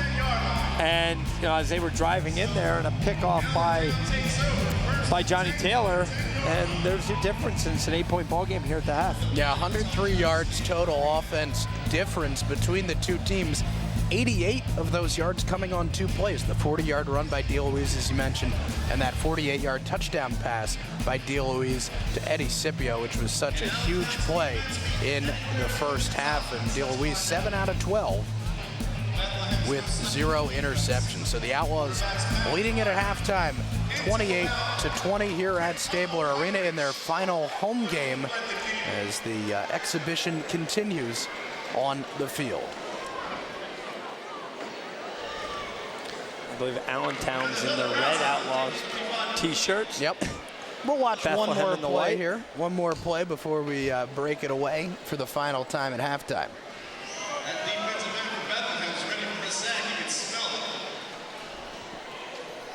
Got to be going deep here, right? Go deep every play. Oh, that's interference. Throw the flag. All right, well, 28-20 is the score. Lehigh Valley is leading the Chesapeake Tide. The Tide will get the football first in the second half, and we will have that second half for you in just a few minutes. Stay with us. We're back after this on 2 Sports.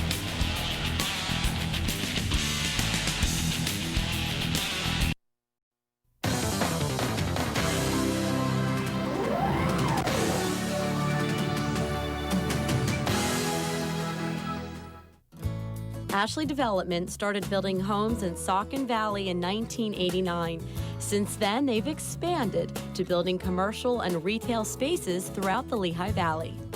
What makes Ashley Development stand out among the rest is their passion for restoring and transforming existing facilities into new living spaces and centers of commerce.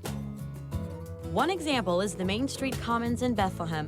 The former Orr's department store building has been transformed into a distinctive combination of office space, specialty retail shops, and restaurants. Lou Hector, the president of Ashley Development and a lifelong resident of the Lehigh Valley, is excited to be part of the changing face of the Lehigh Valley. You have 3 cities in the Lehigh Valley that all have great bones to them. They have structures that have long-standing histories. They have great architectural attributes that need to be preserved. If you take a project like Riverport in Southside Bethlehem, the building looked like an abandoned building for the last 30 years.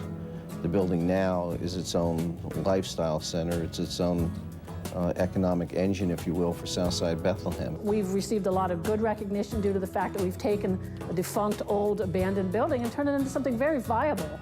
We've got 171 families, tax-paying citizens, spending money, shopping, dining out, and turn it into, I call it a little city inside itself. This is typical of Ashley Development. They've done it in downtown, historic Bethlehem. They are doing it now in Easton. And we are among many projects looking at our inner city, our core, as opportunities for investment for people, for businesses to live and thrive. If living in a trendy condo in the heart of the city isn't what you're looking for, Ashley Development also offers homes in suburban locations. They include the comfortable and convenient Cobble Creek condominiums in Lower Saucon, Fairview Estates townhomes in Whitehall, Bethlehem Fields Apartments, and Creekside, the 62 and older active adult community in Northampton. Ashley Development is continuing to invest in the future of the Lehigh Valley with various commercial, retail, and residential projects. Projects like 1 East Broad in historic Bethlehem, the 3rd and Polk building in South Bethlehem, the Pomeroy building in Easton, and Bethlehem's Martin Tower. You've got major forces continuing to bring people into the Lehigh Valley. Invariably, as a project evolves and people start to see that the end result only improves the community, the ripple effect from the end product also does a lot to propagate other growth in the adjacent areas. Restaurants come to life. I think it bodes well for the Lehigh Valley for growth in the next 10 to 15 years. Be part of history with Ashley Development.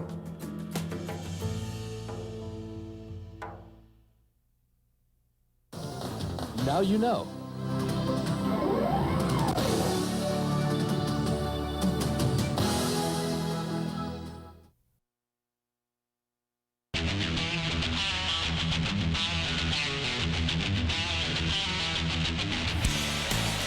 (28-20), Lehigh Valley leading Chesapeake here at halftime at Stabler Arena. Just a minute or so left in this exhibition football game between the Allentown guys and the Bethlehem guys. No idea what the score is in that game. And a quarterback sack there.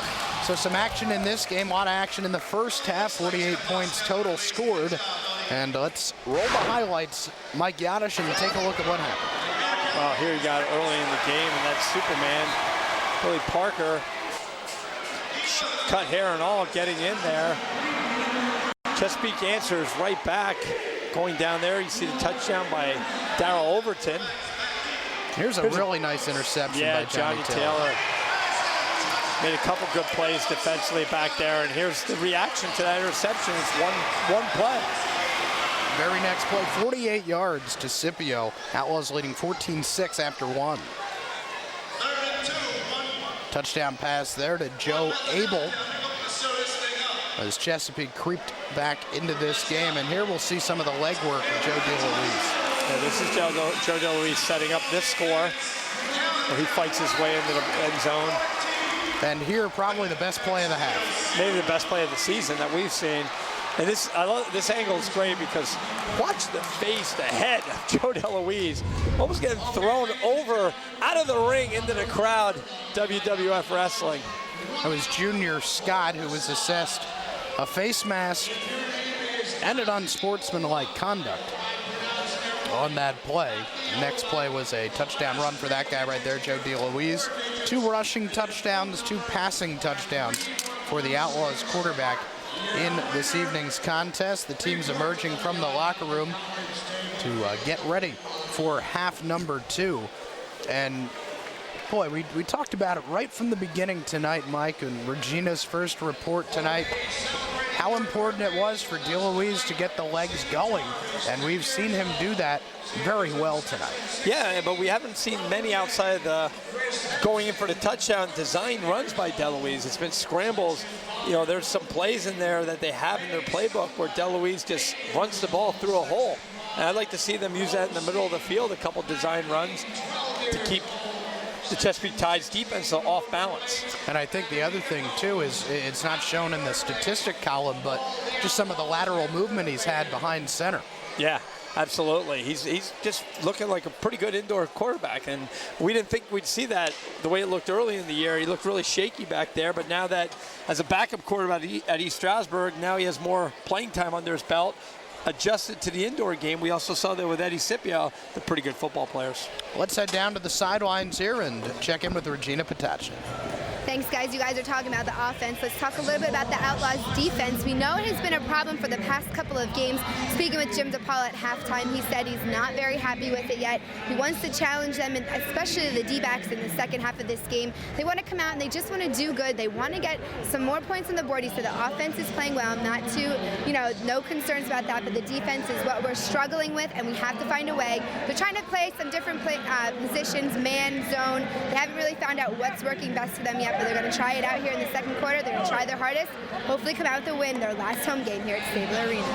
Yeah, it's a big game, Regina, no question about that, as the Outlaws on the outside looking in of the Atlantic Division playoffs right now.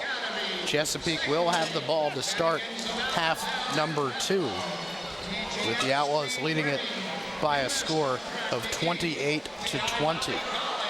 Lehigh Valley still 2 more games to go on the schedule as they will travel to Steubenville next weekend, and then their longest road trip of the year, Muskegon, Michigan, to play the Muskegon Thunder, a team that is 4-5 on the 2007 season so far. This is the 4th game in a row on the road for the Chesapeake Tide. They will finish up their season with 2 home games against Miami Valley and Steubenville, 2 winnable games for the Chesapeake Tide, who, boy, if you didn't know it, you wouldn't think that they were having so much turmoil off the field. They showed up, and they have played a very good first half of football. Well, you got to think of it this way. 17 guys is carpooled up here, and they're probably mad. So if you're going to make the trip, you're going to get your way up here. A couple players' car broke down. You're going to play hard. You're going to play with a little anger. Yeah, head coach Matthew Steeple before the game. There you see him showing his kick return team what he wants them to do. But he was talking to us before the game and saying, yeah, we're just going to block it out. If you have to take that us against the world mentality, we'll go ahead and do that.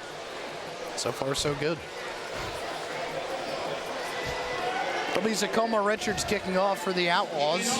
Back deep to receive for Chesapeake is Tavis Laws.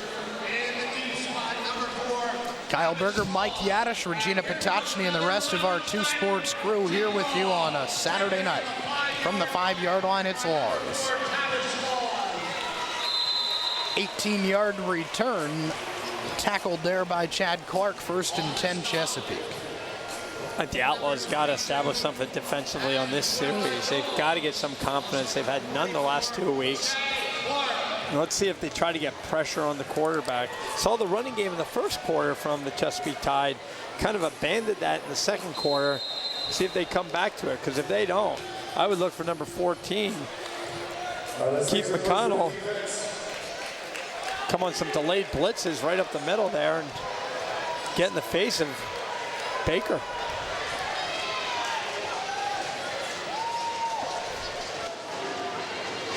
First and 10. McConnell coming on the rush. Thrown away. And incomplete. See, I went down there at halftime. I went into the locker room. I talked to Trev Marks. I talked to Jim DePaul. And I said, listen, we've got to get pressure. You know, and let's go with McConnell. Let's bring him up the middle. And there's going to be nobody open. Right there, Kyle. Here's a look. The Outlaws want intentional grounding on this. Well, because there was, in the NFL, it got past the line of scrimmage. He was outside the tackle box. So Trev Marks, look at him. There's nobody there. Within 20, 30 yards. Trev was the closest to that pass. I'd bring somebody again. They're going to go deep here, possibly.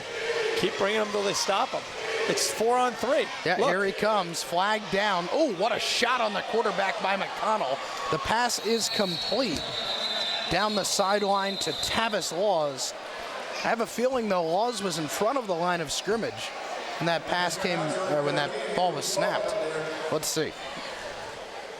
It was yeah, that's what they got, as we overheard the microphone.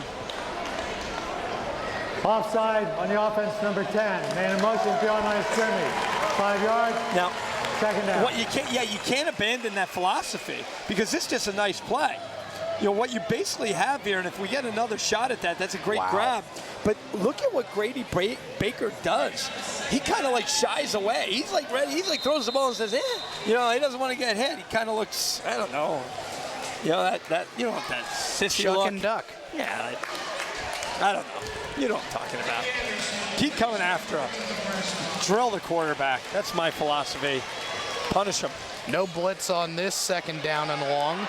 Tossed down the middle, tipped, incomplete. Devin White broke it up. The pass intended for Joe Abel at the 5-yard line, and it's now 3rd and 15.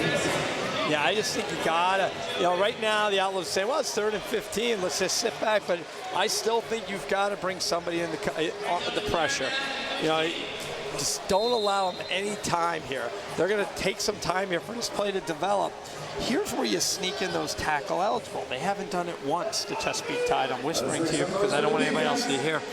You didn't go to their locker room every at halftime, did you? No, but this is when it works. See this big lug down here at the bottom of your screen? Daniel Zabo. Let's see. Well, Zabo peels off, and it's almost intercepted by Al Stokes.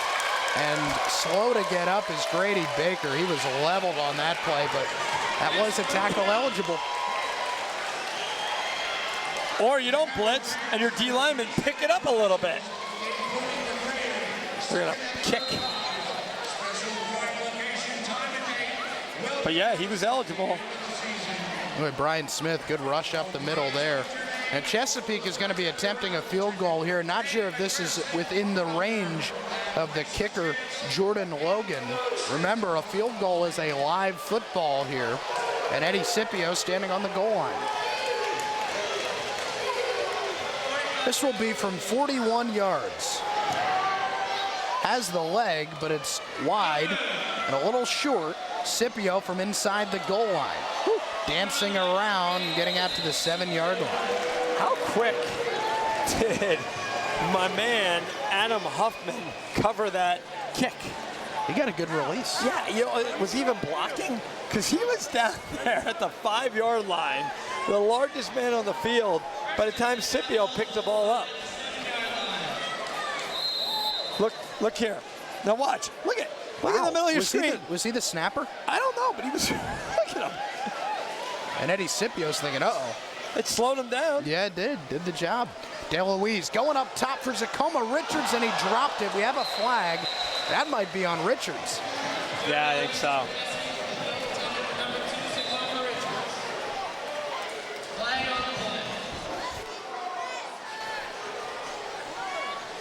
So we'll wait on the penalty call here.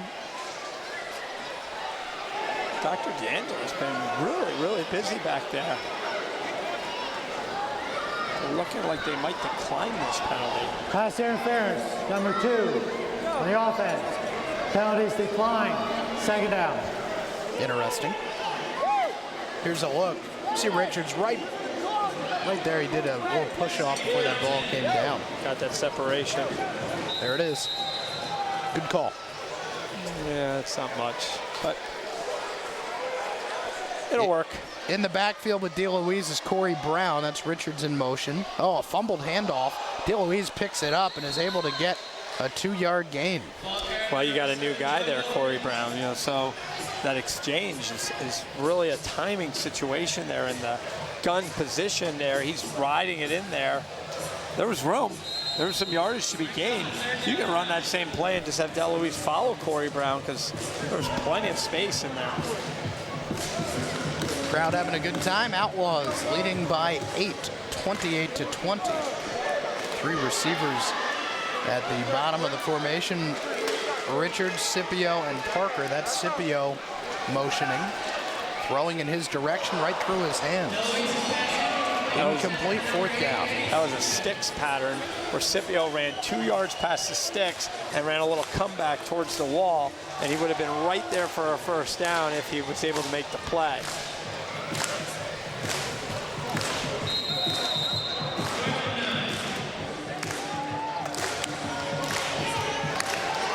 So the Outlaws will be kicking here. Again, it's going to be Bliss. And look what they did. Look at this. Look at the speed guys in there. Look at the tackle. They put in Drayton in there because you want some guys that can cover here. Nice high kick. Yeah, that's a good coverage kick, if you will. Laws with a full head of steam from the 7, and he's run out of bounds at the 21-yard line by Keith McConnell. So that did the job for Lehigh Valley. McConnell, a little extracurricular activity coming off the field with Albert Brady. Not sure what that was all about. 1st down and 10 for Chesapeake.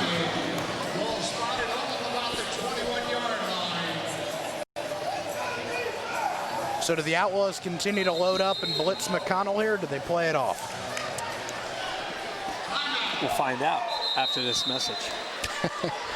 There is a quick little timeout on the field here with Lehigh Valley leading 28-20. So both offenses trading empty-handed possessions to open up the second half. To answer your question, if you're asking me.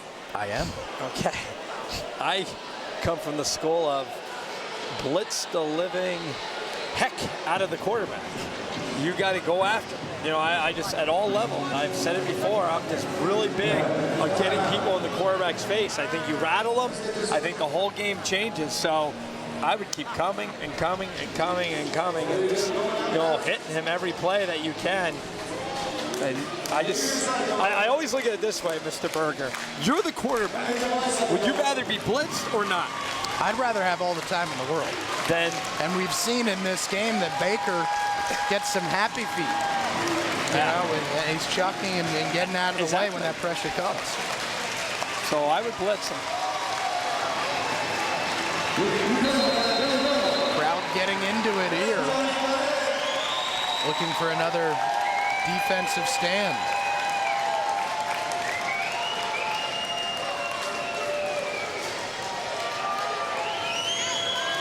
Baker calls for motion from Laws. They've thrown his way several times tonight. They'll throw his way one more time, and this one's out of here. Incomplete, 2nd and 10.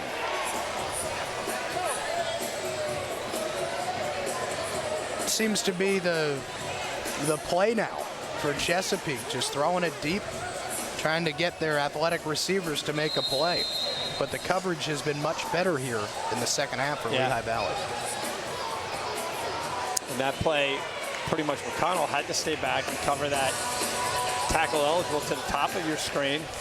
Here's another trips formation down here at the bottom. Probably some crossing patterns out of this.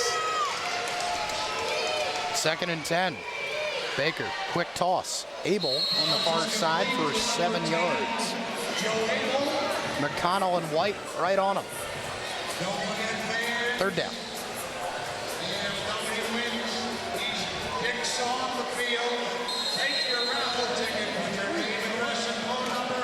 Coach Steeple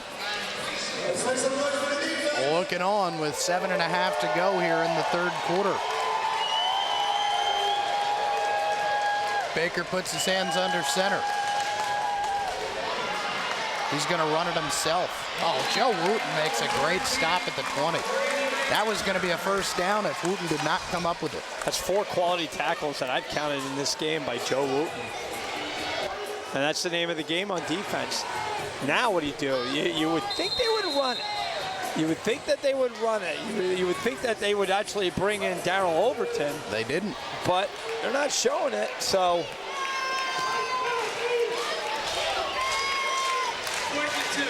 Yeah, I get tighter on him down here. He's going to stop.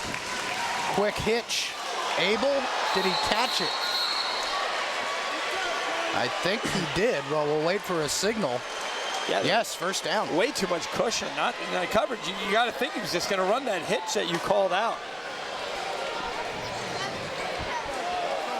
Here's a look at that last play, and that is that quick hitch and a nice catch by Abel. Driven backwards there on that play by Johnny Taylor, but forward progress gets them the 1st down. Big conversion for the Tide, and they'll go into shotgun formation here on 1st down from the 16. Bledsoe. Yeah, here comes McConnell. Thrown toward the end zone. Oh, little alligator arms there by Tavis Laws. And look at Baker. Look at, you got that guy, and then he's pulling out. And watch Baker, the quarterback. He's just going to keep, I got to get out of here, I got to get out of here. Oh. Yeah. Afraid of the contact. Yeah, a little afraid of the wall there, it looked like, for Tavis Laws. And Grady Baker tough right guys now, up here, huh? Grady Baker right now is doing what I call Tecmo Super Bowl quarterback, where you just keep going back and back and back and back, and then throw. I mean, he's going 20 yards backwards after getting the snap. Yeah, hear us up here in our ties, drinking our Gatorade. Easy to say. Talking tough. Flexing our muscles. I think I might rip my shirt. 2nd and 10 toward the end zone. Up for grabs. Intercepted by Johnny Taylor. Flag down behind this return. Taylor will get it back out to the 11-yard line. His 2nd theft of the day on defense. I would think that's a penalty after the interception. Probably an illegal block by an Outlaw player. Yeah. There were 3 defenders there. 3 or 4. That's why Tecmo Bowl quarterback does not work too well. And the last time Johnny Taylor intercepted a pass, pause. After an interception, hold on number 3. Penalty be half the distance, 1st down. They went to Eddie Scipio deep to finish my sentence. Yes, and here it is. It was Taylor and Wooten, and there's the hold by Wooten. You can see he got a hold of Isaac Warren right after the interception. Here's a look at what Johnny Taylor sees. Easy. He's got good hands, though. And again, the hold. So still no score in this quarter, and a 28-20 lead for the Lehigh Valley Outlaws.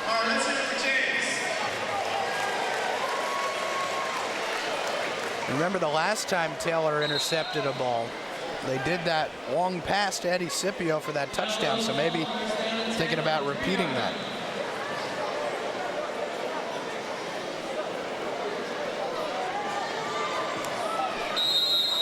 Two touchdown passes for Joe DeLuise, 2 touchdown runs for the Outlaws quarterback.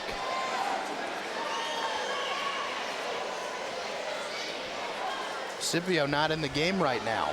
Tackle eligible, Drew Derogatis in the open field, and he picks up 16 yards and an Outlaws 1st down. I would not want to be the one to have to make an open field tackle on Derogatis at full speed. Yeah, I was looking for him to put his shoulders down there.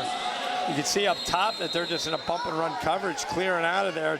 Derogatis picking up a nice 1st down. Give him some breathing room back there, allowing Joe DeLuise to operate. I'd like to see a design run here for Joe DeLuise. On first down and 10, DeLuise checking off with his receiver, Billy Parker. That's a fade.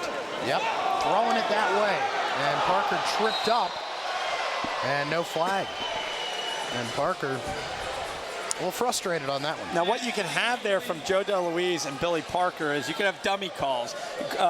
DeLuise tapped his helmet there because the defender was up in his face, so that was a check fade. So when he tapped his helmet, sometimes I didn't see if Billy Parker returned it and tapped his helmet to say, yeah, we're on the same page. Sometimes a face mask, they might check to a slant. Sometimes it's just dummy calls to get in the heads of the defenders. But that was definitely, as you said, a check off to a fade because of the defense that the Tide were showing them. They lost a shoe on that play, too. Second down and 10, DeLuise rolling, throwing back. It's caught by Scipio, and he breaks free. He's at the 20. And down inside the 15-yard line. Boy, is Scipio electric. First down, Outlaws.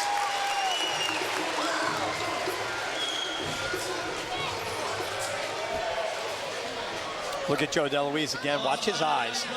See, he's scrambling, but he looks across the field. That's a tough pass, throwing it back against your body. Scipio, that's a tough cut. Turning back against the grain. But some magic going on offensively here for the Outlaws. A little bit over 3 minutes to go. The Outlaws trying to put up the first points in the third quarter. Richards and Stewart, the receivers. Thrown to Richards right off his shoulder pads and incomplete. See, the Outlaws, they're getting that from the Tide.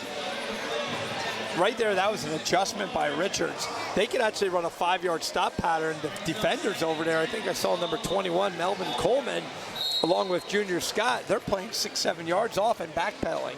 So they could actually do a little dink pass out there, a little quick hitch. See if they're off him again. Look to the top of your screen. Look at number 1 there.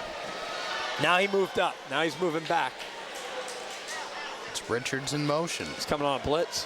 DeLuise. I think a flag is down as DeLuise is in for the touchdown. So we'll wait and see on the flag. I think it's against Lehigh Valley, so cancel that touchdown. It's a hold, and I think it's against Lloyd Brooks.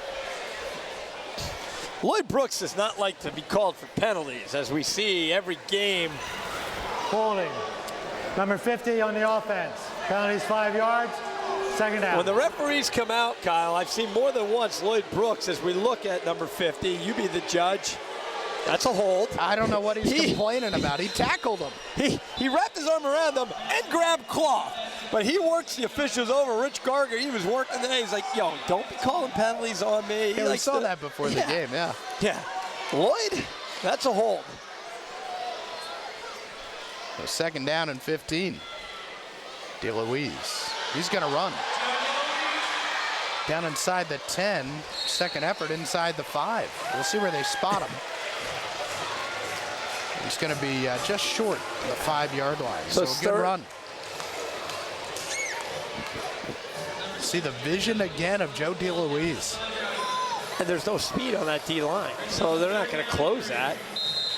And with 2 out of those 3 going offense and defense, you have to figure that's it's personal really foul. This is going to be unsportsmanlike, or sideline warning. Sideline warning by the coach. Again, when you allow a coach, you know, that's why flag football and like Little League football is out of control when the coaches are allowed on the field. You can't allow a coach on the field. In the indoor, they have to be on the field. I'd want to be out in the huddle. You know, so it's tough for these coaches. This got to be Joe DeLuise down here. 2 straight plays. Got to be.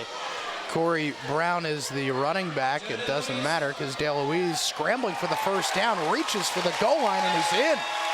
Touchdown, Outlaws. Joe DeLuise, 3rd rushing touchdown of the ball game, and Lehigh Valley leading it now 34-20.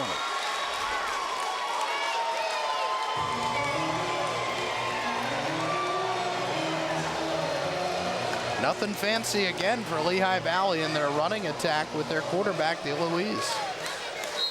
Look at his power. He never gets knocked backwards on first contact. High snap, Bliss's kick, no good. First miss of the evening on extra points for Bliss. And it's 34-20. A look from above. That's all Joe DeLuise. I mean, he got 3 guys wrapping him up there. Delgado tried to get in there and throw his body around.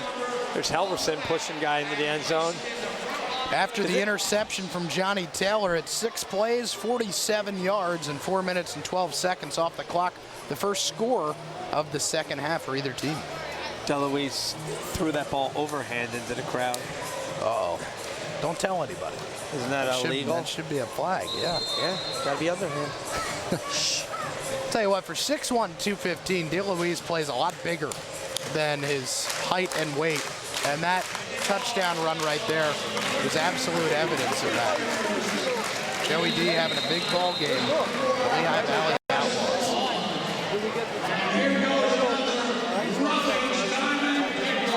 Tacoma Richards is going to kick it off. See, when he doesn't overkick it, he gets a nice kickoff. It's taken by Overton from the 5. Overton knocked out by Richards at the 22-yard line. It's a lot better when Tacoma Richards is the last man back there than some of the other kickers we've seen this year. Oh, my man the other week. Brian Harrison. Is he on the roster even anymore? No. Another one of those kickers that pulls a pinky. Sorry, you were a kicker, weren't you? Our balloon lady made those? I think that's a Jolly Holly product. And with that, we will end quarter number 3. The Outlaws with the only score of the third quarter. 5-yard touchdown run by Joe DeLuise. And they will take a 34-20 lead into quarter 4. Their final home game, the Outlaws looking to go out with a bang and a win over the Tide. Back with the fourth quarter after this.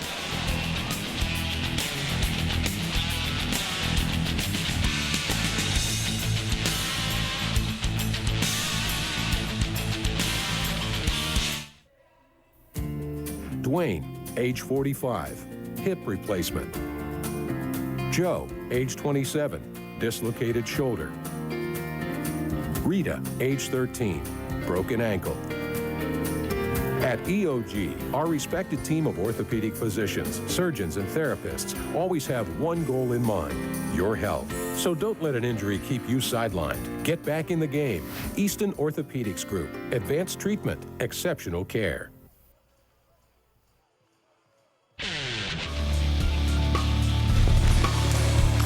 .20 the score here from Stabler Arena.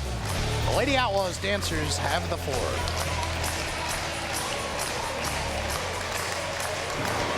And Lehigh Valley with that 2-touchdown lead, and it would be a huge win for the Outlaws as they would get back to 500 on the season, coming in with a 4-5 record.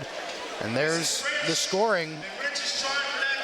As the first quarter, Lehigh Valley outscoring Chesapeake 14-6, and then the defense did the job there in the third quarter. They outscore Chesapeake 6-0. Here's a consolation field goal. That guy was trying to win a car, and he came up about 25 yards short. I think another guy. We got 2 more of these. They've got to change. I mean, this is like saying, basically saying, all right, next year we're going to go outside, and if someone can throw or someone can hit a golf ball 800 yards, you win a car. Tell you what, he wins a car, I will walk home. I'm gonna throw that out there. If this third guy, if they get it inside the 10, I'm worried about that.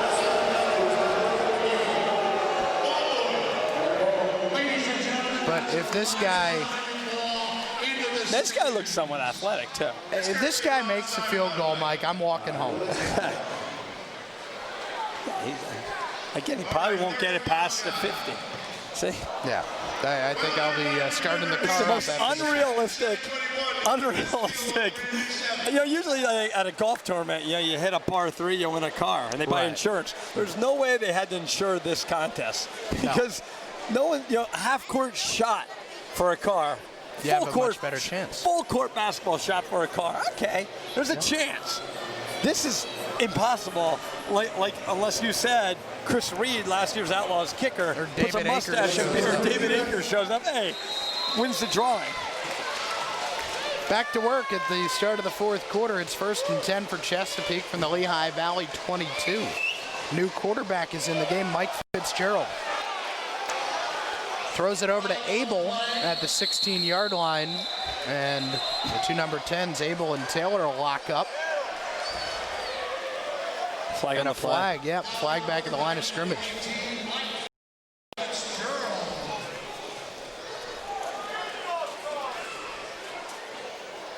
We'll wait on the call from Dennis Krim, the official.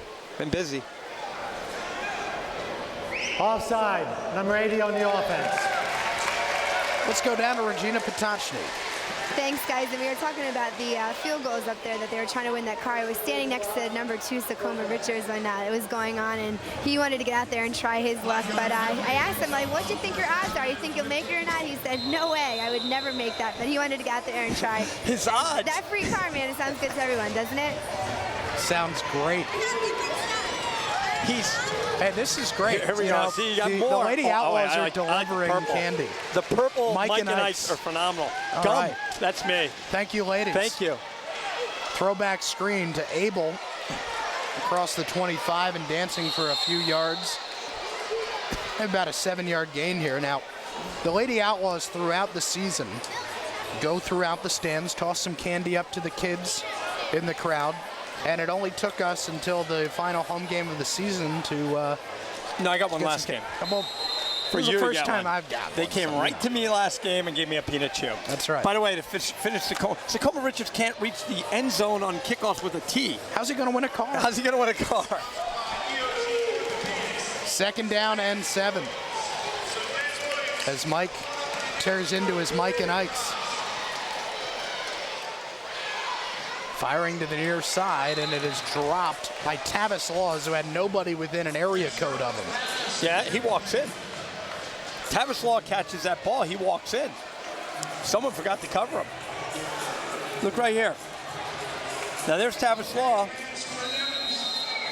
Oh. That was a touchdown. So 3rd down and 7.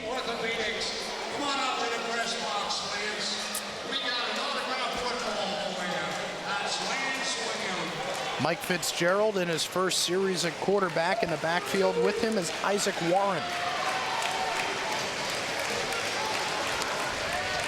Fitzgerald under duress, scrambling, makes a move, and is very close to a 1st down. Looks like he got it with a couple of hard-earned yards the last bit of that journey.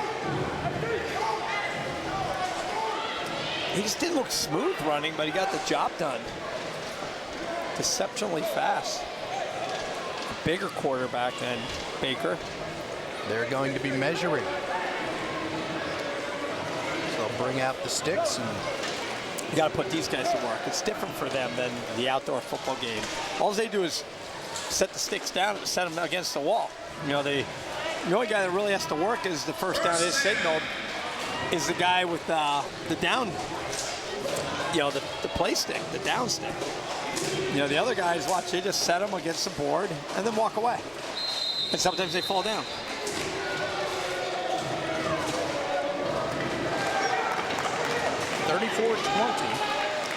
with 12:20 remaining in this contest. Chesapeake hanging on here. Fitzgerald throws one up, and it's off the back wall as he was leveled in the backfield there by Chad Clark. And Drew DeRogatis in the neighborhood as well. Yeah, watch this. He had plenty of time, couldn't find someone over in good coverage. Ooh. And there's DeRogatis coming in and just sitting him down on the carpet. So DeRogatis playing both ways here for Lehigh Valley. No, the Outlaws were kind of down a defensive lineman after Ray Simmons was injured earlier this week. So they've been rotating DeRogatis in. Al Stokes has just checked in. Right there in your picture, in the nose tackle. Fitzgerald looking, throwing. That ball was tipped and incomplete. Kevin Bliss got a hand on it, as that pass was intended for Tavis Outlawz. Pass intended for number 80, Isaac Warren. Let's watch Bliss here. Wow. That's a sidearm.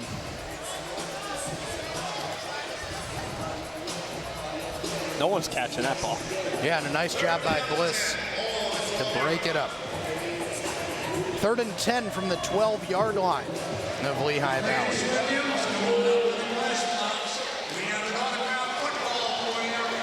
Fitzgerald is going to call timeout as he saw just 3 seconds on the play clock there as they came out over the football. First time out of the half for Chesapeake. Well, how important is this drive for Chesapeake? Huge. You know, you're down by 14. You got yourself a tight ball game with a score here. 10:43 to go in the ball game. The crowd realizing how important this next series of plays is going to be. Chesapeake has not scored yet in the second half. And it has been a fun season here at the Stabler for the Outlaws and the rest of their crowd. We talked about it in the first half, is how the attendance has been really good this year, consistent throughout the season.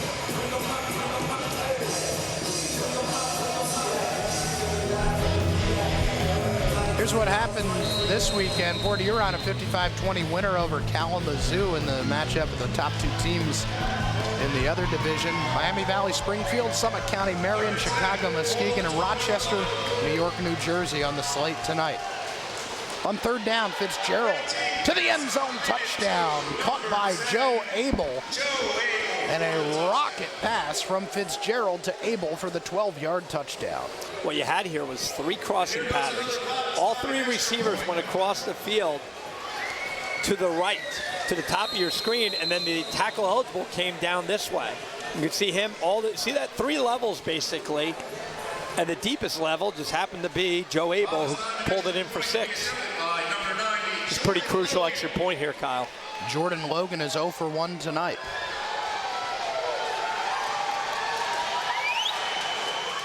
And that one hit the tape. It's no good. He's 0 for 2.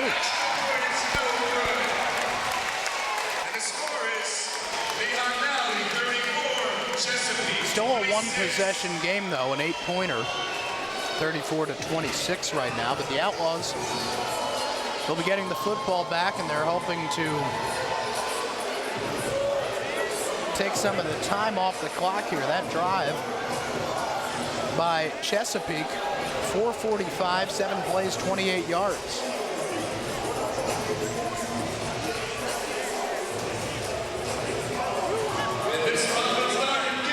(34-26) with 10:01 to go. That guy's having a good time. Having a real good time up there.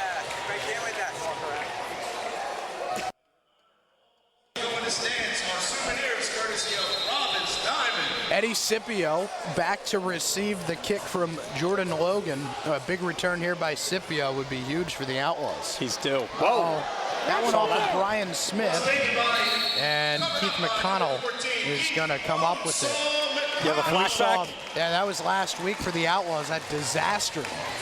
I believe Smith was the party involved on that play as well.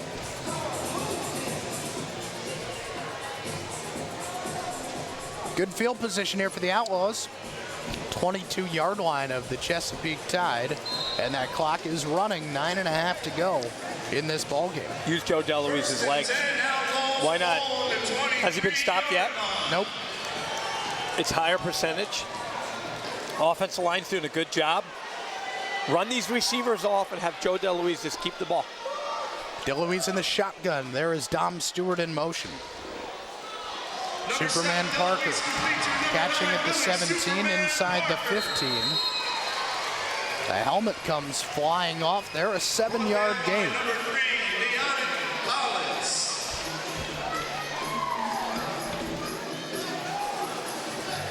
That clock continuing to roll, and with this continuous clock, you're looking at 30, 35 seconds for every play run by Lehigh Valley.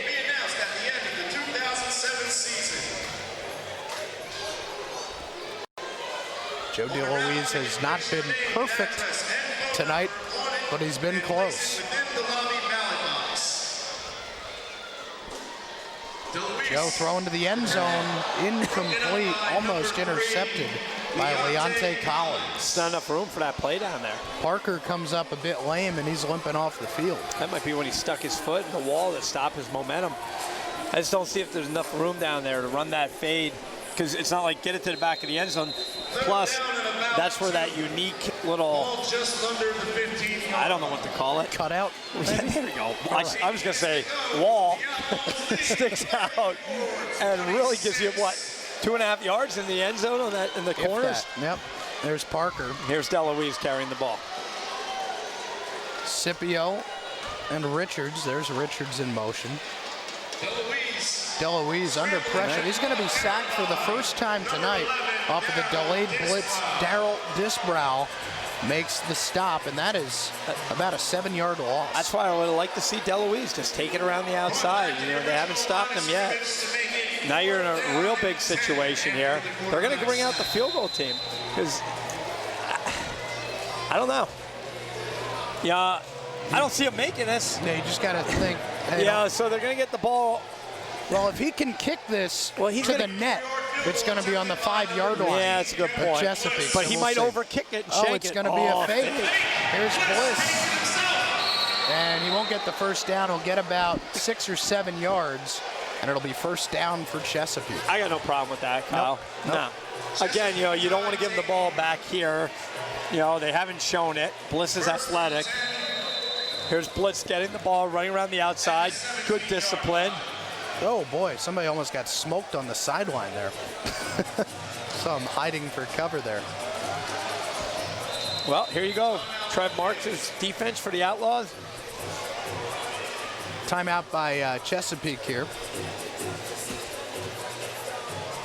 6:51 to go in the ball game. 34-26, Lehigh Valley. And we mentioned this at the top of the show. The Outlaws losing on a missed extra point in overtime to Chesapeake the first time around back on May 5th. Extra points have not been the problem for Lehigh Valley tonight. They've been the problem for Chesapeake. Yeah. And you just don't want to, I don't think either team wants to come down to their kicker. Well, the go-to guys for Chesapeake tonight have been Tavis Laws and Joe Abel. They're both in the game as they come out of the huddle. Laws is the deep man in the slot. Abel at the top of your screen, and that is Laws in yo-yo motion. Fitzgerald, the quarterback, throwing wide open is Abel. And he spins free for the first down, an 11-yard gain, tackled by Devin White and Johnny Taylor. Say it again, you got to get pressure on. There hasn't been, they've gotten away from that Brian McConnell. And I know what they're afraid of. They're afraid of a big play, but they've given up the big play anyway. So, you know, make sure that tackle eligible is covered. First and 10, 23-yard line. Bring some heat. Outlaws not showing blitz here. Fitzgerald has it knocked loose by Eddie Scipio, who's now on defense. That pass intended for Tavis Laws. Let's go down to Regina Patach. Guys, with Eddie Scipio's defensive play right there, he actually was standing right on the field. He wanted to go in for defense. We know he switched to offense a couple of games ago, so he had the chance. They took Johnny Taylor out, but he was ready to go. He said, "Coach, put me in," and went right in. And obviously, he likes defense better. I know he's getting used to the offense, but you can see right there his desire out in the field. Okay, we got a good look at the closing speed of Scipio on that play too, Reg. Thanks. 2nd and 10. Fitzgerald looking to the end zone and overthrowing Isaac Warren. 3rd down and 10. That was a gimme. Fitzgerald just had to take a little less, put a little less on that pass. And they just walked into the end zone again. Look, McConnell left that, thinking he's not his man. Oh. And again, you got to get pressure. This guy's way too much time. They're not going to stop them if they give Fitzgerald this much time the next 2 plays. Now, the Lehigh Valley Outlaws are going to use their first timeout of the second half. Jim DePaul's going to come out and talk things over. Haven't seen much of Jim DePaul in this game. Usually he's on and off the field, up in the stands, wherever. But he's been rather reserved in this ball game Working tonight. the officials? Yeah. But here he is talking things over along with Trev Marks. Let's head back down to Regina Potocny. Thanks, guys. And speaking about Coach Jim DePaul, he did tell me this week he wanted to be on the field for both offense and defense calling the plays, but obviously his team decided, that he decided as a coaching staff that he was going to leave Al Forsythe and Trev Marks out there. But like you said, he's all over the place, and this is his team. He wants to get the job done. So he went out there and I'm sure gave him a pep talk. From head coach to cheerleader. How about it? 3rd down and 10. Got a blitz. Let's see if we can find Keith McConnell. He is standing at the 16-yard line. Deepest man off the football right now. Here he comes. He gets Fitzgerald, but not before that pass is incomplete. Joe Wooten knocked it away from Isaac Warren. Now, if you don't blitz there, Fitzgerald has a couple more seconds to sit back there and get a man open. And a reminder, since nobody won that 2006. It'll be 4th down and 10 here. Got a blitz again. Am I getting my point across to you, Mr. Berger?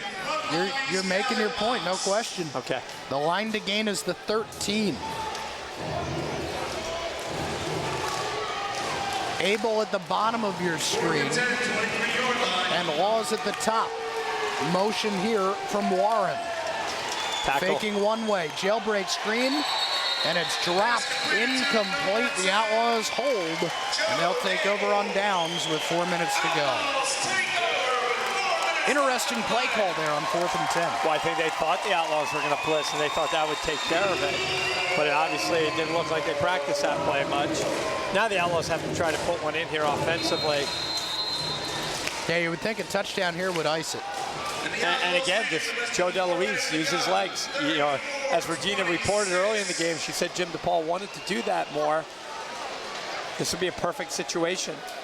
It's high percentage, plus you milk some clock. Corey Brown is in the game in the backfield. Motion from Stewart. Trying to throw the tackle eligible for DeRogatis. And that one is incomplete. He was covered by Melvin Coleman. 2nd and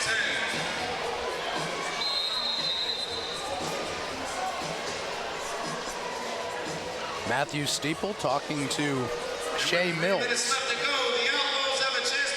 the linebacker for Chesapeake. It'll be 2nd and 10 here. Billy Parker back in the game, by the way, at wide receiver. And he keeps it himself with a pickup mode. DeLuise will get about 5 yards following the lead block of Corey Brown. Do it again. Use the next 2 downs. You are up by 8, so at worst, if Ty gets the ball back on downs, they can only tie the ball game. Ball placed on the 23-yard line, which makes it Lehigh Valley needing to take it inside the 18 to move the chains here. And the clock is coming up on 2 minutes. Parker and Stewart, the receivers here. And we have a timeout by Lehigh Valley. Not a bad place to call a timeout there. The play clock running down, and Al Forsythe just wanting to make sure that everything's in order. 1 timeout remaining for both teams. Well, again, it's been fun all season long bringing you Lehigh Valley Outlaws football. Special thanks to our 2 Sports crew who have been here throughout the season, giving us the great shots to bring you Lehigh Valley Outlaws football. Our director today, Donnie Long.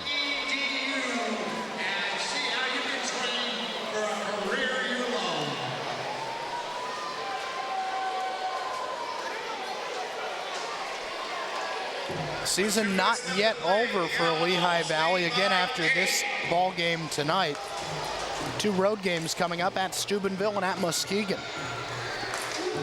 pretty much must-wins, both of those games, to get into the postseason.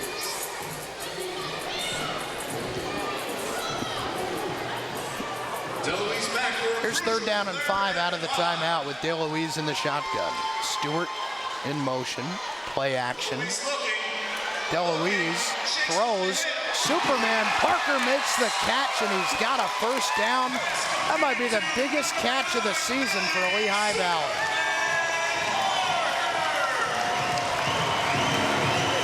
Well, what happened in this play is the delayed blitz by Darryl Dispro. And look at DeLuise do a great job of avoiding Dispro. He sidesteps him, and Billy Parker makes that Superman catch. That was like he paused for a pitcher in the air there, like freeze frame. Put that on the poster next year. So great play by your quarterback, great play by your receiver. That might just ice this football game. 95 seconds remaining. Up the middle and into the end zone for the touchdown is Corey Brown in his first game as an Outlaw. He finds the end zone and puts this one to bed.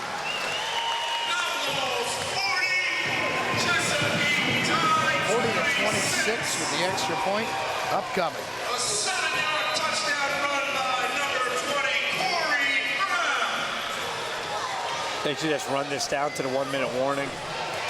This Robbins Diamond extra point will be attempted by number 15. And they have 1 minute to go in this ball game, so they'll let us know about that. And now we'll kick the extra point. Of course, with that clock stopping at just about every whistle inside 1 minute, 2 touchdowns is not rock solid, but the way Chesapeake has struggled to connect on offense here in the second half, just 1 touchdown.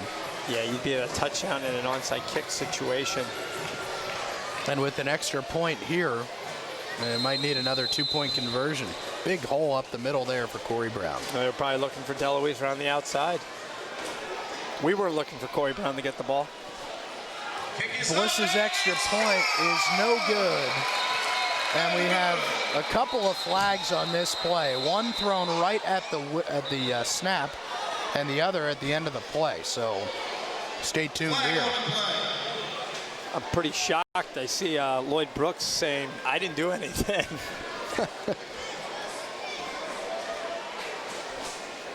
I bet the post-possession, post-kick flag is on my man Lloyd.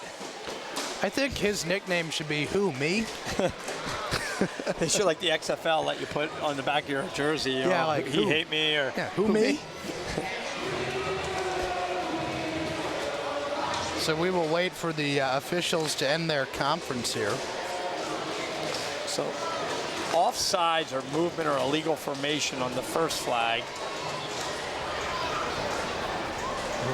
And then personal foul. Offsides on Chesapeake and a personal foul on Lehigh Valley. Lloyd Brooks is the captain. Give me captains. Who, me?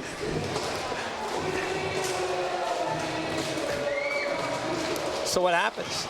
They do the first thing and then they walk off the personal foul and say kick it again? Well, the personal foul should be a dead ball. Yeah. Penalty. But they definitely get to kick it again. Or they could go for 2.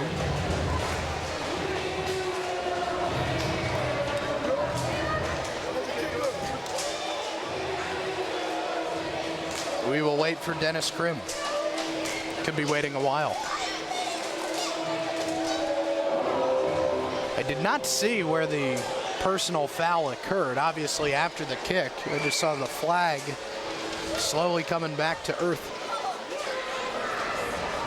The kick was no good. We had offside on defense. That put the ball to 1 yard line. We had personal foul on the offense. The ball will be placed on 11 yard line for an extra point. Like I said, we knew that all along, right? And now you got to try to kick it. Yeah. So this will be about a, let's say 21-yard extra point, 22-yard extra point attempt. All standing penalties, and they're going to retry the point in.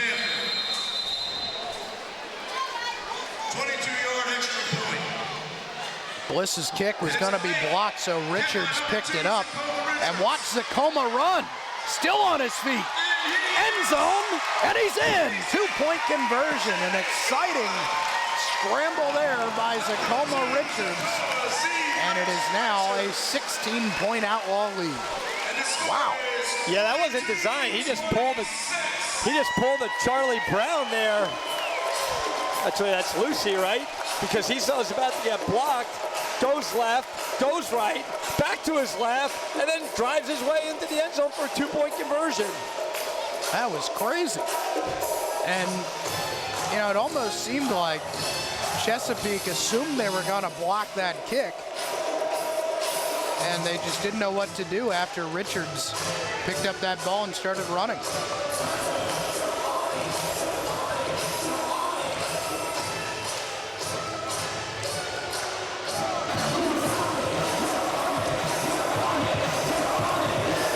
Lehigh Valley leading by 16 now, 42-26.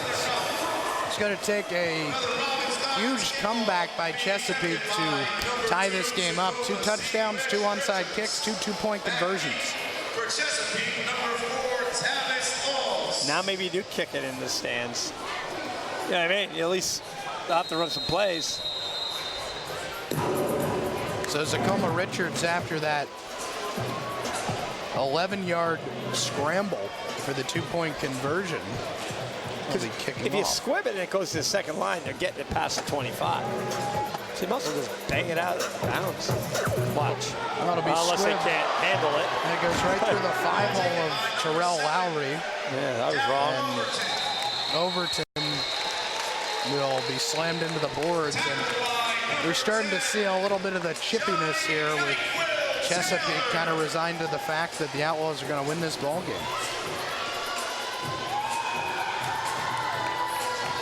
First down and 10, Chesapeake.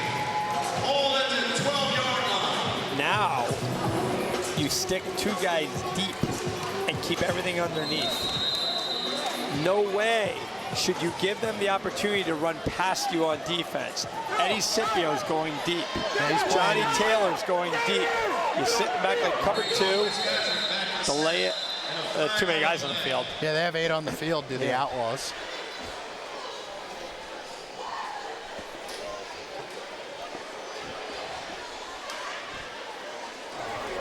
Illegal substitution. Too many men on the defense. 5 yards, first down. And they still haven't figured out who was not supposed to be on the field. They still have 8. They still have 8 on the field. Maybe Regina can pull somebody off the field if they're having a problem. Devin White has come off. So 1st and 5. Yeah, Kai, I don't know. There's some confusion down here. There's too many men on the field. But that play before with the big hit right on the sideline in front of Coach Jim DePaula actually snapped the board that holds up the sideline. So I guess that's what arena football is all about. Well, at least it's the last game of the season. I still think you should back up even more. I thought just having, you know, underneath they were trying to jam and they missed and they allowed them to move the ball. Back up. Everybody should back up. Keep it in front of you. After the first down, clock stopped with 46.7 left. Once they set the chains, the clock will run. See, I backed Joe Wooten up here, 5 yards. Fitzgerald takes the low snap. Intercepted. This ball is intercepted by Aswala Dogs. Fresh into the game for the Outlaws, returning it to midfield. And that is the nail in the coffin.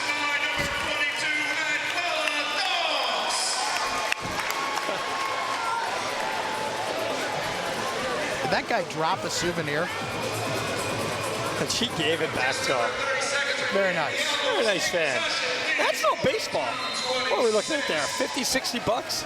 One of those footballs? Yeah. 40 bucks? Yeah, that's not a baseball. Well, the Outlaws fans starting to make their way down toward the entrances to the field.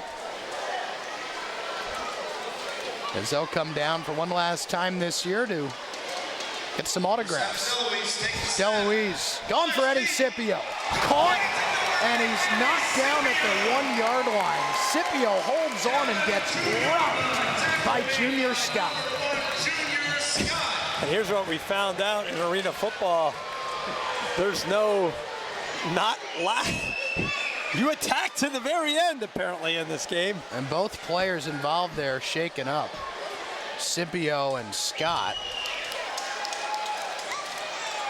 And the officials are going to have their work cut out on this last couple plays because the linemen were just getting real chippy with each other down here. A couple Outlaws had some of the tide on their back. Eddie Scipio's up and jogging off the field. Injured player Eddie Scipio is back on his feet. You're right, though, Mike. I mean, Lehigh Valley not exactly kneeling down. Injured player there is actually Leonte Collins, who is not the one that made the hit, but he was just kind of caught up in the carnage on that deep ball. And you can't take a knee. Nope. You have to move the ball forward. But they went right for the jugular there. And the injured player for Chesapeake is number 3, Leonte Collins, making his way to the sideline. So it's first down and goal now. Rashawn Drayton in the backfield. First and 10 at the 2-yard line. Along with Corey Brown, who scored the touchdown last possession. And there is a lead blocker on this play. And Brown is in for the touchdown. So the Outlaws pile on another touchdown, 48-26.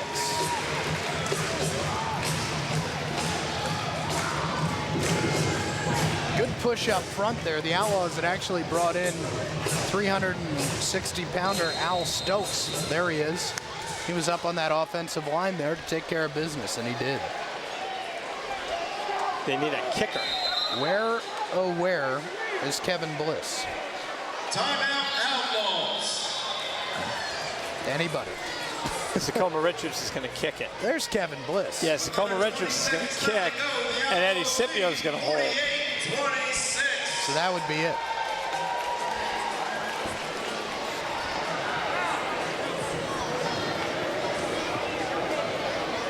So it'll be Eddie Scipio holding for Tacoma Richards.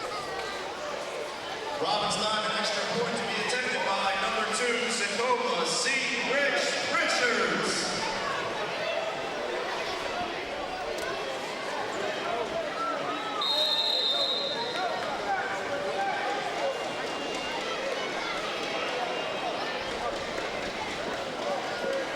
Devin White to snap it.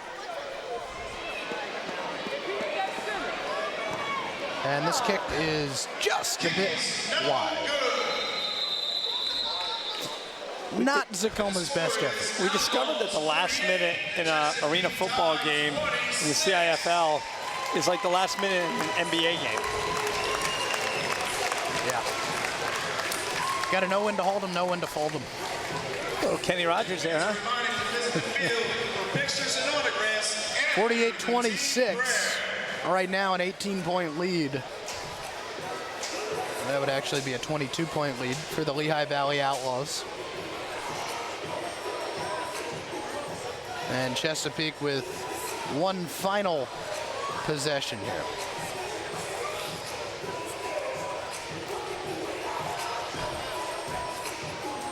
Well, again, it's been fun bringing these games to you on Service Electric 2 Sports throughout the season. Hopefully you've enjoyed watching them. Mike Zambelli not with us tonight off at the Reading Phillies game, but I know I speak for Regina and Mike Yadish when we say we've had a fun time covering these guys like Superman Parker and the rest of the gang here with the Lehigh Valley Outlaws.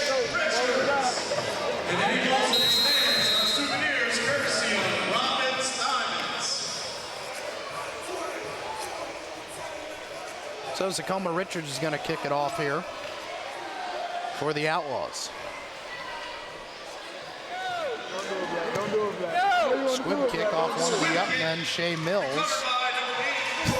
Terrell Lowry is sent backwards. And we've got some issues after that play. Al Stokes woofing it. In under 10 seconds. Was Al Stokes on the kickoff coverage team there? Yes, he was. All right. Not your prototypical gunner. Nah. 9.8 to go in this one. As we play out the string, Mike Fitzgerald. First down and 10.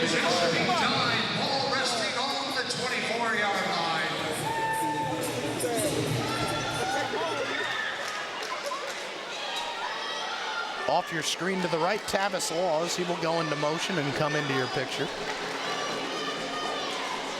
Pressure. Fitzgerald sacked by Brian Smith. And that is all she wrote for the Lehigh Valley Outlawz win over the Chesapeake Tide.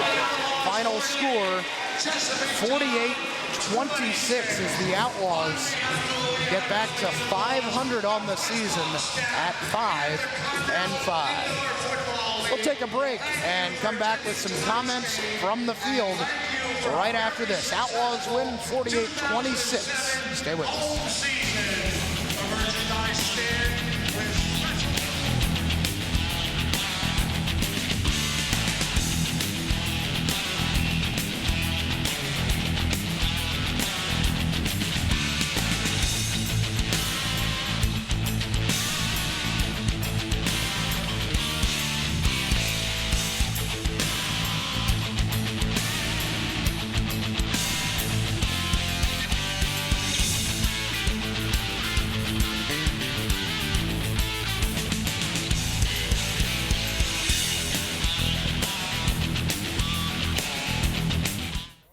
Business makes the world go round. And at Lehigh Valley College, we teach business.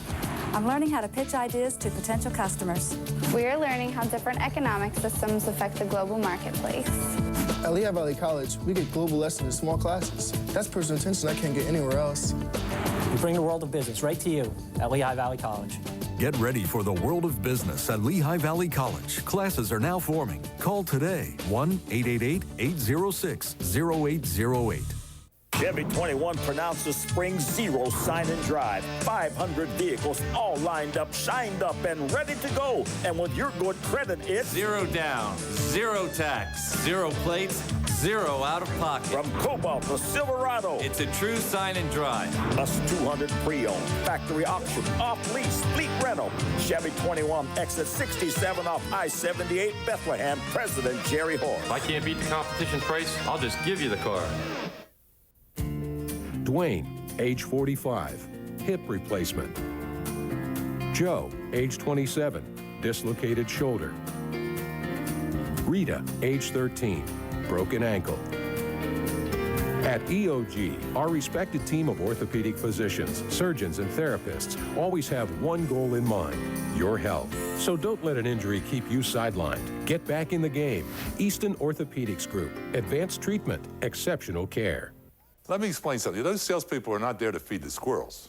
They're there to help customers. And I train every person that's worked for us for the past 30 years. Treat the customer as if that customer was your friend, your relative, and you'll be sincere, you'll be real, and you're going to give them the right advice. And the end result in an engagement ring is to find a diamond that's beautiful, that's brilliant, that has quality at a price they can afford. It's that simple. That's how our business has grown since 1912. Robbins Rocks. Yeah. Robbins Rocks.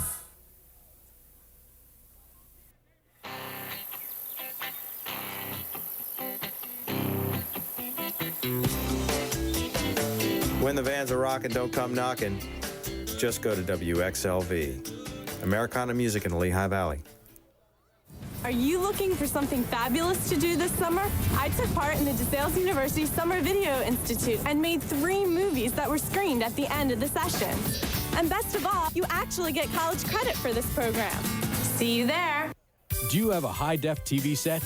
Then you need an HD converter to receive all the best in high-def programming. Service Electric offers the largest selection of high-definition channels in the Lehigh Valley, 26 in all. Rent an HD converter for just $9.95 per month and receive 13 high-def channels for free. Or upgrade your HD package to $17.95 per month and receive 26 high-def channels. You need to call Service Electric Cable TV to get the most out of your HD set.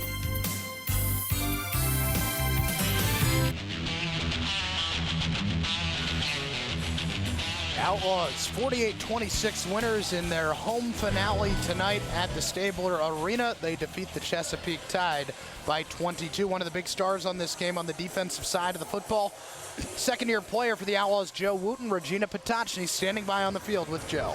Thanks, Kyle. Joe, talk about the defense. I know the past couple of games you guys are struggling. You wanted to come out here and prove a point tonight. Well, one thing that we did, we changed things up a little bit. We put in a little bit of zone, we ran man. The key today was that we mixed it up a lot.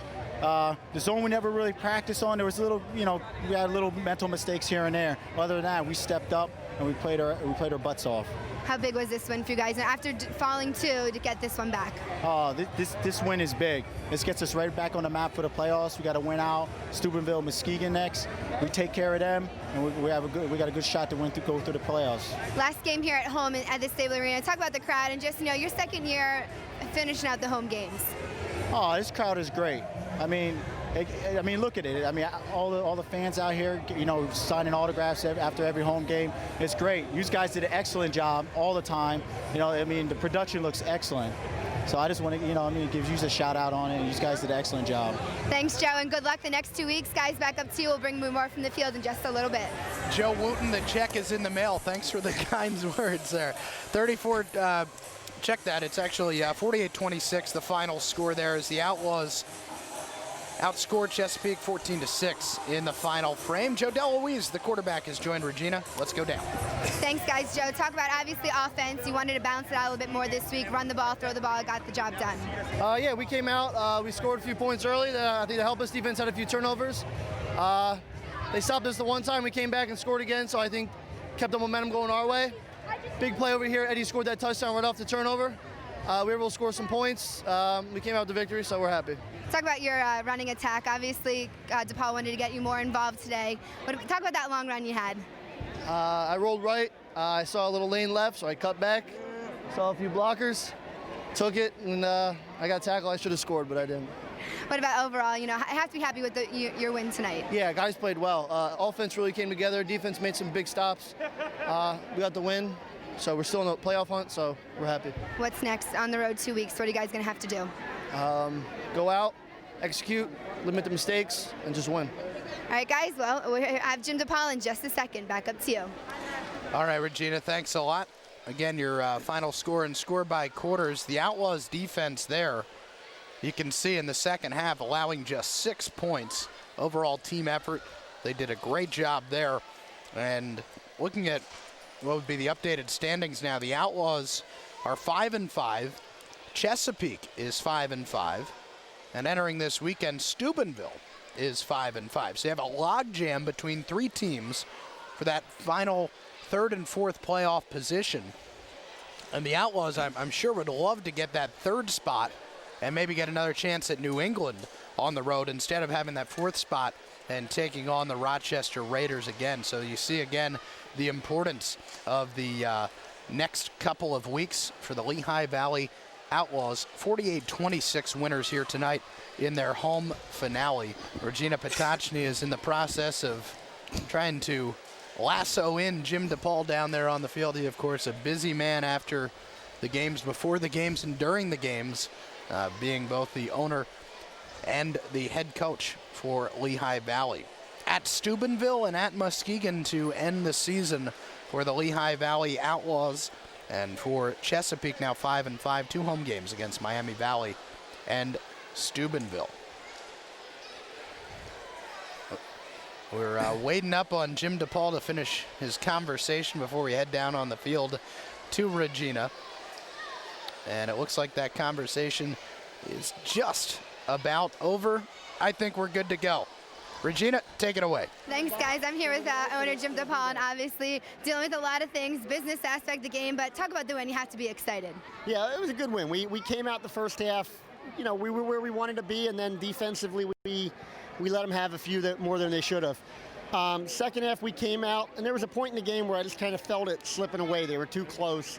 So we came out to get a little bit more aggressive those last couple series. We stopped them. We weren't really trying to run the score up, but we just figured, hey, there's still a minute left in the game. Let's play some offense, and, we padded the score a little bit. But I told Chesapeake after the game, we're 1-1. They got us once, we got them once, and we hope to see them in the playoffs and settle the score. I know once you went down to Chesapeake, you lost in overtime. You had that big lead, and you didn't want that to happen again this week. What was it about the team, tonight that you came out there and they finished all 4 quarters? Well, the big play at the end of the game was Edwell Doggs. He jumped into the flat. It was the first time all night that a linebacker actually played the way he's been told and dropped into his zone, picked the ball off, and that was a big turning point as they were trying to close the gap. We had the opportunity to put it away there. But also, we had 3 new guys dressed: Rashawn Drayton, Corey Brown and Eduella Dogs, they had something to prove too. They came out and Brandon Simmons played for the first time. Those 4 people on special teams, on everything else, gave us a little bit of energy that we hadn't had. So that helped. I know you needed the win, stay in the playoff hunt. You got it. What's next? Next is a win in Steubenville. You know, we're leaving Friday night. We're going to head out there, spend the night, relax, and then give them their second loss against us. And that win will officially clinch. Right now, we basically, you know, we've controlled our own destiny for a few weeks now, but that'll lock us into the playoffs and probably lock us into the 3. A win next week would mean we're going to New England on July 7th. Obviously, also, you know, wanted to finish the home stand here for the second season with the win. Has to feel good. Yeah, a good crowd tonight, good enthusiasm. It got loud in here at the end, which I liked. You know, you want that little boost from your fans, and we got it. They were there for us. And luckily, when things started to unravel a little bit, we kept it together enough to pull out the win. Congratulations, Jim. Guys, that's all we have down from the field for the second season of Outlawz. Back up to you. Thanks, Reg. All right, thank you, Regina. 48-26, the final score again, as Jim DePaul saying, hey, big game next week. A win over Steubenville would lock up a playoff spot for the Outlawz and maybe put them in that 3rd spot where they can take on the New England Surge in the Continental Indoor Football League Atlantic Division playoffs. 48-26, the final score. That is going to do it from here at the Stabler Arena. Again, a big thanks to our 2 Sports crew for all their hard work throughout the season. Tonight's director was Donnie Long. So now for my broadcast partners tonight, Mike Yadish and Regina Patacci, this is Kyle Berger saying so long, everybody. Thanks for watching Outlawz Football on 2 Sports. Good night.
The preceding has been a presentation of 2 Sports, the leader in local sports coverage.